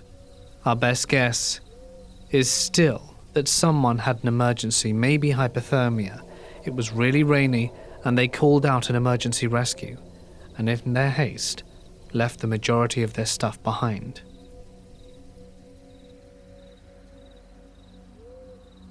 My grandpa got lost in Mammoth Cave after he got back from World War II. Apparently before he was drafted it was not a national park, and the rules around exploring it were very loose. The property it was on was privately owned, and locals were known to trespass and explore the cave, or that's what my grandpa used to tell me. He and his friends very well may have been the only people trespassing. While my grandpa was serving in the Pacific Theatre, the cave became a national park. After arriving home, my grandpa and his friends that survived the war went back to explore for old time's sake. They were wandering around with a flashlight when they heard a tour group. Considering that they weren't in there legally and had bypassed many federal trespassing signs, they cut the lights and slowly but surely tried to walk unnoticed back to the entrance. Unfortunately, they went deeper and spent 17 hours in there before getting out. He didn't have many stories because apparently you inch along in complete darkness without being able to see your hand in front of your face. But he said one of his friends kept saying, "We didn't survive that crap to die in here." I was hiking with my boyfriend and his cousin during the day near a quad trail, fairly high up in a mountain. My boyfriend and his cousin decided to take a dip in a small body of water we found, and I decided to continue along on my own. We were camping/hiking on Crown Land and came out the day before the weekend started, so the area was not too busy yet. We never ran into anyone on the trail and didn't hear any OHVs. I ventured a little under a half-kilometer away from the guys by myself and came up an incline and around a corner, and the path ahead was straight, so that I could see quite a way in front of me. I saw a dark-colored animal ahead, walking on its own towards me, and for some reason my first thought was that it was a dog.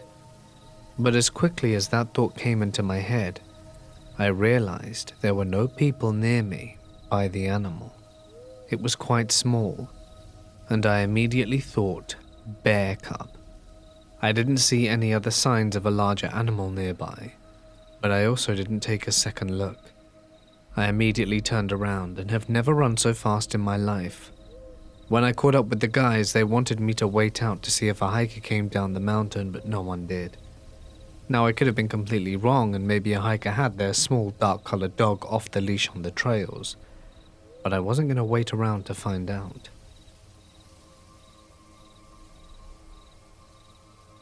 Every year, me and one of my closest friends, called Dane, go down to visit his grandparents at their cabin in a nice small peaceful town in the North Georgia mountains. Me, my friend and his grandpa are all outdoorsy kind of people, so we are always looking for something fun to do around the area. One night, we decided to go on a night hike on a trail not too far from the cabin. Now, this isn't the kind of trail you're probably thinking of. It's really just a gravel dirt road, but a lot of hunters, campers, motorbikers and backpackers use it. And right as we pulled up to the trail we're gonna hike on, we noticed an older, beat-up, suspicious-looking black Chevy SUV with two middle-aged men in it parked next to the entrance of the trail. Now, even though this is a safe area, drug deals and other kind of sketchy activities can occur deep in these woods, so we avoided going on that trail and decided to head down to another trail about half a mile down the road. We pulled about 50 or so feet into the trail just outside of view of the road, parked the truck, and got out and started our hike. Our hike was off to a great start, until we got about a mile in, and we started to hear a dog barking from about 300 feet away. We decided to keep going, but the dog would just not stop barking, and we didn't know if the dog was on a leash or not, and could come and attack us, so we decided to turn around and head back.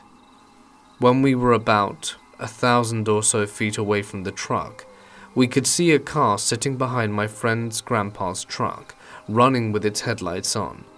This instantly made us worried, because who would just roll up behind a random truck at 10 o'clock at night on an isolated trail?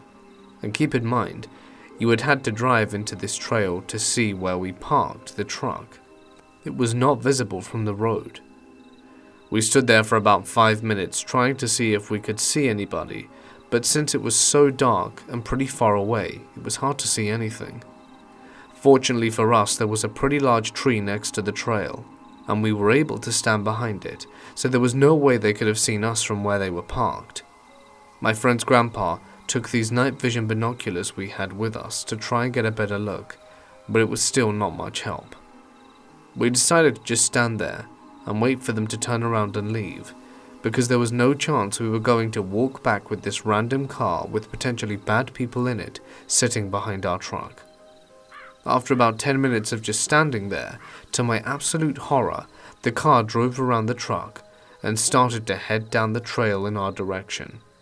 As soon as we could, we climbed up this high hill right next to us and hid behind a log that was sitting on the top.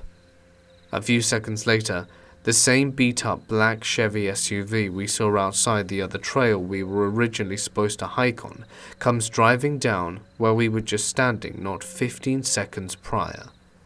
The car had rolled its window down and started to slow down as it drove past us. Me, my friend and Grandpa were terrified.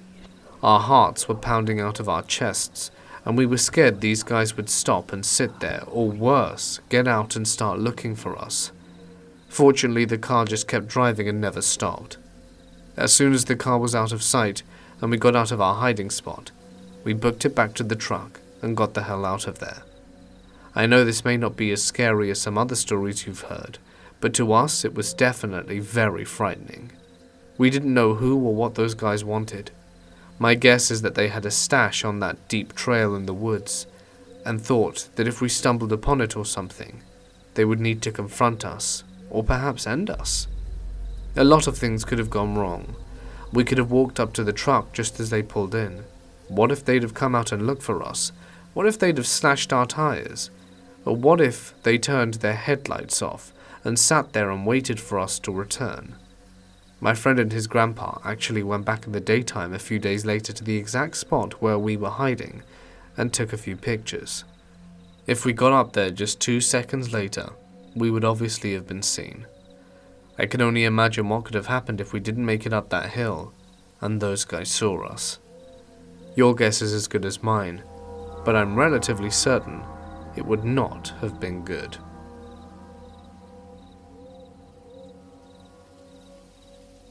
I was hiking late at night at a trail when we kept hearing faint footsteps behind us. My friend can be a little paranoid and kept saying, "Dude, there's someone following us." I didn't believe him. Eventually, we were standing next to some brush, and behind it we hear human footsteps. If you've ever been in a situation like this, you know for a fact that it's not an animal. You can hear the two legs rhythmically walking, plus an animal most likely, at the presence of humans, would either stand completely still or just run away. This sounds straight up like a man walking towards us from the woods. Say what you want, but we knew what it was. We turned around and booked it as fast as we could until we were on the road. On the way back, to make things more adrenaline rushed, we heard more footsteps in the woods behind us. I thought we were literally about to have to fight off a homeless dude in the woods, but I turned around and shined my flashlight to where I heard the sound to see 4 pairs of glowing eyes staring at us. They were coyotes. We could hear even more in front and some circling around us. From the sounds of them walking and the eyes, I could see we think there were at least 7 or 8 of them. I had never been in a situation with wildlife like that before, but it seemed like they were stalking us. My friend was a hunter, and I asked him if he confirmed, and he said they definitely were. We did the whole assert your dominance and stay aggressive while maintaining eye contact thing, and just walked away. They followed us for a bit and eventually got lost. As soon as we knew we were in the clear, we ran all the way to the campsite. I was 15 at the time, So we immediately woke up my mum and told her. It was scary as hell to think that all it would have taken was one of those coyotes to pounce and the rest would have probably followed. Also, it was the one walk in the entire day when I didn't bring my knife. Although it was scary, we had a cool story to tell everyone when we got back. Hey guys, there was a dude following us in the woods in the middle of the night, and then we got stalked by coyotes. I was in my sleeping bag one night, many years ago while camping, when I heard the sound of heavy footsteps coming towards me. I rolled around, grabbed my flashlight and turned it on, but after an extensive look, was met with nothing. I settled back down, and the footsteps started up again, and when they were about 20 feet away, I turned the flashlight back on.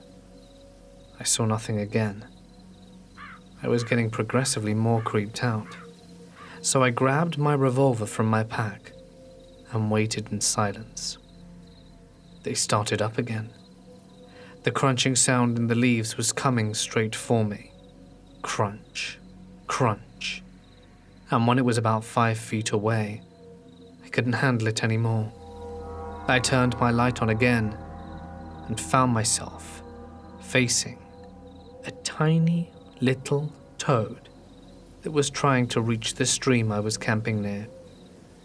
It turns out the sound I kept hearing was it hopping through the leaves. I was once canoeing the boundary waters between Minnesota and Canada. These aren't your normal backyard ponds. The boundary waters are thousands of enormous lakes, interconnected with each other. Think mini Great Lakes. We had been canoeing and camping along the lakes for about a week at this point. We didn't really have an itinerary, just planned to boat and camp and fish and live off the land for 2 weeks. We had a GPS and a sat phone to call a helicopter for pickup whenever we were done.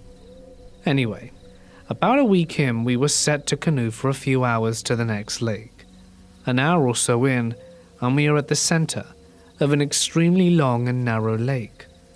Unfortunately, a storm started to blow in, and the waves on the lake swelled to 2+ feet, too much for our dinky canoes. We pulled off to a random clearing on the shore and set up camp in a rush to avoid being totally thrashed by a rainstorm. We just set camp and hunkered down for the night. By the next morning it had cleared up. We started walking up to the coast of the lake about 200 feet from our camp, looking for a good fishing spot. What we actually found was another campsite. However, it was absolutely wrecked. Trash strewn everywhere, tent collapsed and torn, clothes on the ground. At first we were just disgusted, like who could be responsible for this, or left their food out to be eaten for bears. The more we looked around though, the weirder things seemed. For one, their garbage was still hoisted into a tree to keep it safe from bears, but the whole bag was ripped open despite being 30 feet in the air. Second, everything except the canoes was still at the campsite. Clothes, packs, food, rope, pans, like serious sets of hiking equipment, enough for 2 or 3 people. Half of it was trashed and torn open, mostly the packs, tents and clothes. The other half was totally untouched, but thrown on the ground, like someone noped the hell out of there in nothing but their long johns, ditching hundreds of dollars in gear in the process. We waited a few hours and eventually called it back to our helicopter crew, but they hadn't been aware of anybody else or gotten any distress calls. We eventually left everything and moved camp. Everyone was pretty upset by it, and a day or 2 later we just ended the whole trip early because it seemed like no one wanted to be out there anymore. It was the weirdest thing I've ever seen.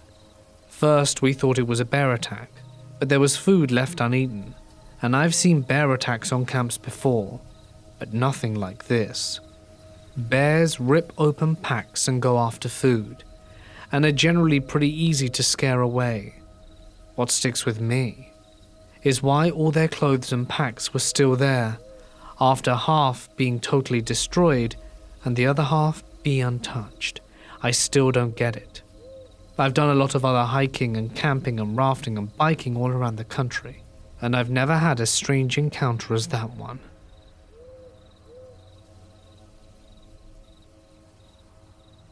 About 100 meters elevated up the cliff. It's the middle of the day in summer. There's plenty of light and warmth, and after working my way ahead alone through some thicker forest that my wife didn't want to pass through, I came to a clearing covered in a thick layer of bleached shells, literally thousands of large shells 100 meters off a cliffside in the scrub. I started to look through the shells and filmed some of the videos to see if anyone on Instagram knew what would cause this phenomenon. I had picked out a nice shell that was still fully intact, and upon placing it in my pocket, I kid you not, the hairs on the back of my neck stood on end, and it suddenly felt like midwinter. Paired with the sudden coldness, I have not felt something like that ever. I felt like I was surrounded by a multitude of spirits, and I got the feeling that I wasn't welcome there. The closest thing I could compare it to is what I imagine prey feels like before a hidden predator is about to come and pounce on it. I was suddenly and inexplicably in full fight or flight mode. I placed the shell back and hightailed it out of there, backed out the clearing, and I was instantly feeling fine. After some research and confirmation, the site would have been undiscovered Aboriginal middens, which is the word used for a collection of items, often the remains of leftover meals, from when Aboriginal communities lived in places a few hundred years ago, and in peace. I shared this story with my wife, but the site is so hard to access that I didn't bother telling many people. I have explored many creepy abandoned buildings in my time. Old abandoned buildings, derelict drive-in movie theaters, mental hospitals in the middle of the forest, but this one takes the cake for the sensation of me needing to get out there now.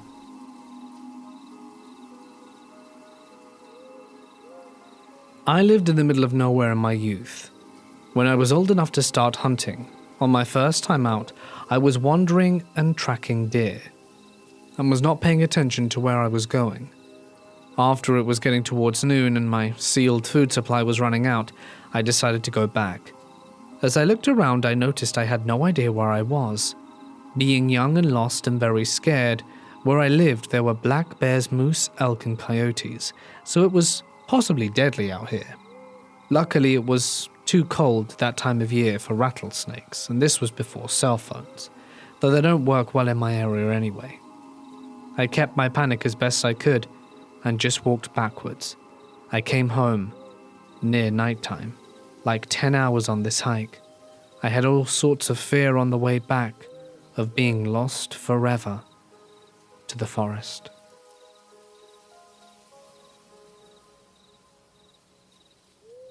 I was hiking the Hoh rainforest on the Olympic Peninsula in Washington back in '03. I was trying to do this really snazzy hike from the ocean to Mount Olympus.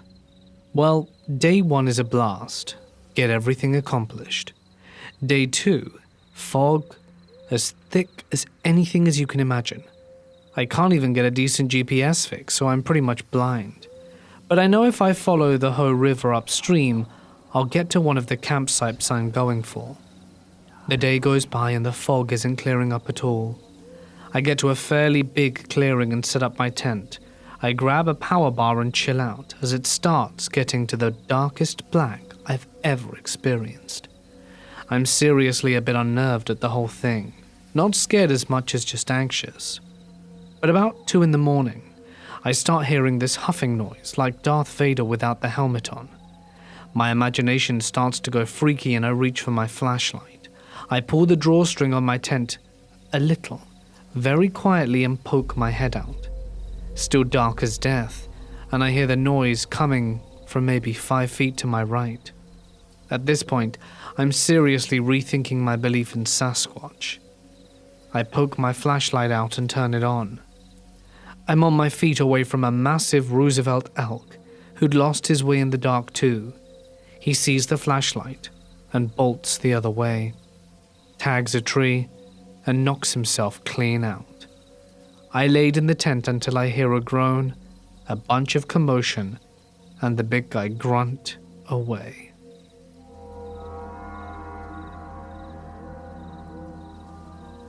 When I was around 14, I really liked to go for runs with my dog. It was a German Shepherd / Labrador mix, and I lived in a fairly quiet and clean suburban neighborhood that was situated beside a broad expanse of pasture used by about 10 horses, I would say roughly 40 acres. A bike path ran between the pasture and my neighborhood, and I generally ran down the path. One night I decided to go with my pup at around 10 p.m. May not seem like the smartest decision, but I had spent many nights with my group of friends biking or rollerblading around the neighborhood, so I thought nothing of the late hour. I was running down the bike path with my dog, who was a big pup yet the friendliest guy you'll meet. As we ran, I noticed a dark lump a little ways ahead, and because it was nearly pitch black I could barely see it. I dismissed it as a garbage bag, and as we drew closer my dog perked up his ears and his hackles went up as he started to growl, which he rarely does. He loves basically everything. I stopped running and stared at the garbage bag, which started to move. 14-year-old me still didn't really know what the heck I was looking at, and it wasn't until the supposed garbage bag stood up that I realized it was a man, who then began to run towards us. My dog then turned around, and I kid you not, started to run and yanked me along behind him. We reached a street. He darted down it, then pulled me into a dark alley on another street, then another alley, then another street, until we somehow lost the guy. I'm fairly certain my dog saved my life. The guy may or may not have been an axe murderer, but it turns out some creepy ex-felon was arrested in our neighborhood about 2 days later. What do you think? I'm fairly certain it was this guy. Who knows what he wanted to do with me? And all I have to say is that I love my dog. Let me take you back a few years, before the boredom that was the pandemic. This all happened at a barbecue. Remember those? My friend was having his annual barbecue. It was a beautiful summer's day, and we were all getting absolutely filled with delicious food and a little bit drunk. I'm not ashamed to admit it. While it was still light out, being the summer, my friend, the host of the party, talked about a cave in the distance. We all inquired about what was so special about the cave, and he told us that this cave in particular is said to have been the site of some pretty gruesome stuff in the past, in the war times, and that because of it, they had to put grates on the entrance. All of us lads called absolute bull, and wanted to see this cave for ourselves. My friend, the host, really wanted to go exploring it, as he was convinced there was something worth seeing inside. So in our tipsy bravado, we all fetch what equipment we can to go exploring before dusk. We grab a handful of torches and start taking the 2-mile walk across random fields until we get to a small area. It was a bit like a forest, a tiny forest nestled between about 4 or 5 different fields. We get in and start looking around for the cave. My friend is ahead of us, guiding us through this little clearing, when he takes us down a hole. He explains that he believes this hole had been made by a bomb thrown during World War II. And that is when we find the grills. Nowhere near as impressive as I had originally thought. I was expecting the gates to Hogwarts or some huge thing like that, but this was a grill about 4 or 5 feet by 4 or 5 feet. Barely big enough for someone to squeeze in all honesty. We said, "Is this it?" And he goes on to tell me that he had heard in the pub from other locals that apparently horrific things had happened here, and that it used to be a research facility in the war. We all called rubbish. When we went in, we were still feeling the buzz of the party and of the alcohol, turned on our torches, and started walking in, taking a look around. It smelled damp and of animal feces. We kept on going. From a small entrance, it started to get quite bigger, to a space about the size of an average living room. As we kept going, the tunnel was getting darker, unsurprisingly, and our torches were the only source of light. We looked around. The tunnel was cut into the earth and looked like it hadn't been disturbed in an extremely long amount of time, save for the animal feces. That is when we saw something. Something was reflecting off our light. We approached it cautiously, nervous to whatever could be down there. As we got closer, and shone our torch more at it, did we realize it appeared to be a door handle. There was a door, in a cave, underground. Things were starting to get interesting. As we approached the door handle, the group of us all shone our lights at the door. Surely this would be locked. Were we prepared for such an eventuality? As my friend gently brought down his hand to the handle, he pulled it down, and unsurprisingly, it opened. We were all pretty happy. The door creaked open loudly, very ominous in the echoey cave. As we shined our lights, inside there appeared to be a room. This one was not made of earth, but appeared to have been made of wood, at least from the inside. Almost like someone had slotted a container with a room in it, dropped it in the ground and then filled it in. Who knows, maybe that's what happened. We started exploring. Whoever was here last had left in a hurry. There were papers, pencils, a filing cabinet, all kinds of stuff underneath the ground, and no one had ever known about it. Well, had the balls to explore it, should I say. The people who'd left had certainly done so in a hurry. One of the cups of what I assumed was tea was on the ground and had actually stained the floor from where it had spilled. We weren't getting good vibes. What was this place about? We started reading some of the documents, and it definitely appeared to be from the government. We were all quite excited, but there was no treasure in here. It was just a single room. My friend started moving things around, inside the filing cabinet and such, when he pulled back a filing cabinet. And that is when he saw another grate. But this one was open. That's weird. Not cut. The grate had been propped open and was hidden behind this filing cabinet. This was just getting creepier. So one of my friends, Dan, dares someone to squeeze in. The hole was a little bit smaller than the original one, but I was fairly confident most of us could make it through. I, as Dan didn't want to, poked my head in first, scared that some land shark was going to come and bite my head off. As I turned on the flashlight and poked it around on either side, the tunnel continued. This was still made of earth, and what appeared to be another shining object in the middle towards the top. Could it be another door? Excitedly, the rest of us started making our way. What treasures? What the hell could be hidden down here? And why was it locked up and abandoned in such a hurry? Our brains were going crazy with government conspiracies and wartime nonsense. The things that they'd done in secret, human testing, stuff like the Russian sleep experiment, no doubt. All in a quiet town in rural England. We all squeezed through the hole and began approaching it carefully. It was only a short walk, and this time, when I tried the handle, it opened again. We shone our flashlight into the room, but this one smelled much worse, much mustier. It was pretty unpleasant, and I wasn't feeling so great.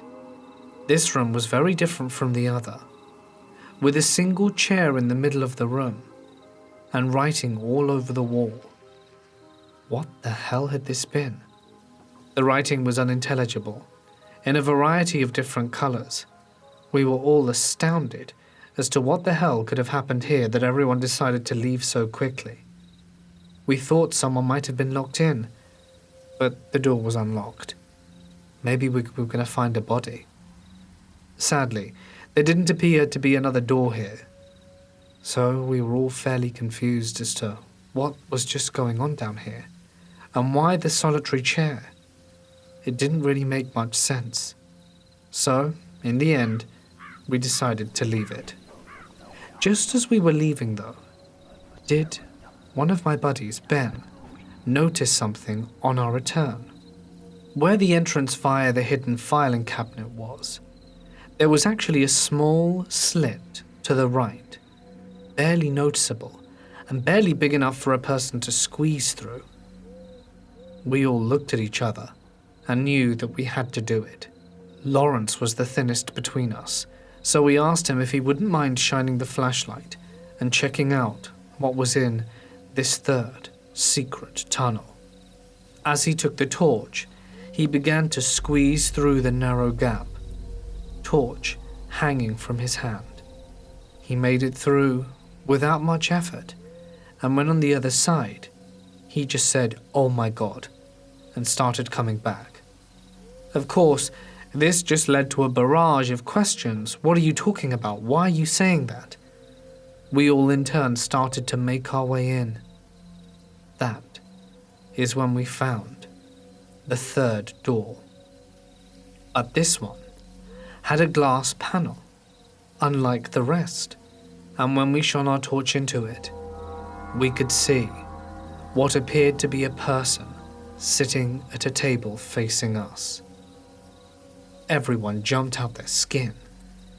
But eventually, when we calmed down and noticed in the light that it didn't move, did we approach the door, go to open it, but this time it was locked. There was no key anywhere in the ground or the dirt, so we shone the torch in and just stared at it. My friend was convinced it was a mannequin. It didn't appear to have any bones or anything. It was just so unnerving to see this thing propped in a chair, as it gave us a right scare. We looked in and could see there was a door behind it, but as there was no key, and as it was getting dark outside, and the spook frightening us a considerable amount, we decided to leave the exploration for now.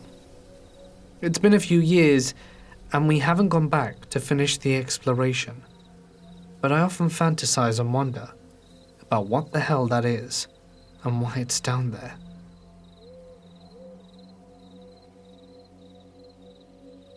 When I was 18, I dated a girl my parents did not approve of, and because of this I ended up moving out of my house and living in my car. Her house was in a very rural area, and so I would park my car at the entrance to an old field, walk across it, and through some woods to her house and hang out with her, then go back to sleeping in my car at night. This went on for several weeks. I never felt scared traversing the woods or the fields at night, at first, as my girlfriend's dog would follow me the whole way and then return home. But then came the night I reached my car, and the dogs had not followed me. I could faintly make out, in the distance to the north, the sound of drums.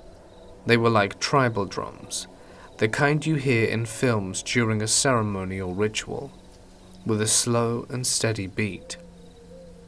As I stood by my car listening, trying to identify what was happening, the realization hit me. About a mile or so to the north was located a cult on a dead-end road, and that's what I'd heard when I was a young teen.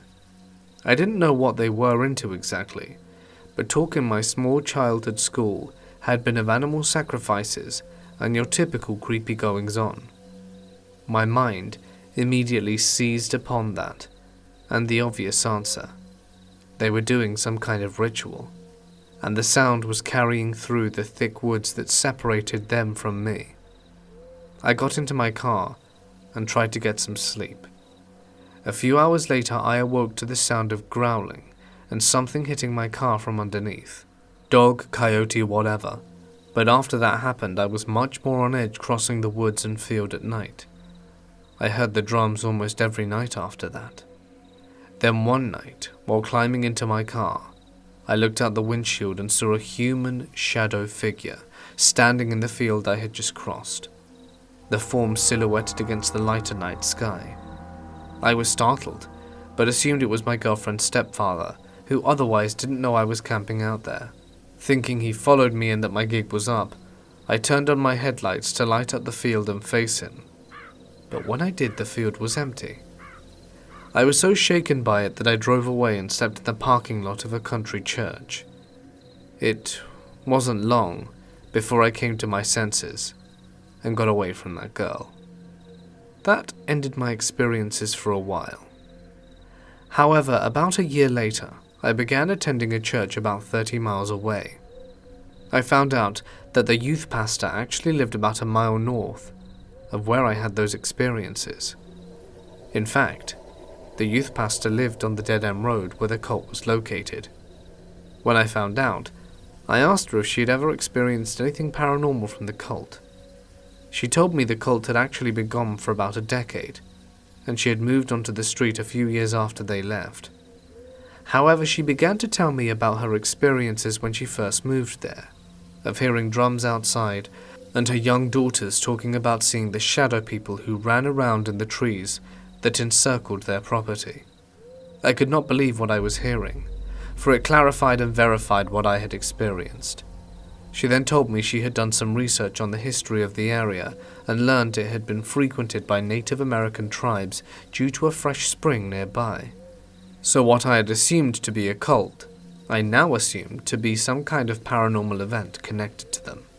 Sometime later, I dated a girl who lived about 2 miles south of where I had had my experience. When I brought up what happened to me there, and the youth pastor's explanation of her experiences at her home, my girlfriend freaked out, telling me her mother would sometimes take a bottle of alcohol out into the woods, only to come back hours later drunk and insisting that she had been, in her own words, dancing with the Indians. We broke up not long after, but one night she called me terrified, asking me to come over because she was being attacked by an unseen entity that was shoving her around in her room. I drove over and gave her some inspirational music to put on. She asked me to stay until she fell asleep, and I sat there as she laid in bed. A shadow form appeared in her room, floating up near the ceiling in a corner and emanating darkness, like it was glowing black. Somehow I boldly faced up to it and prayed silently for it to go away, and in moments it just vanished. Then she spoke up, which was weird because I thought she was asleep, and asked if I had been praying.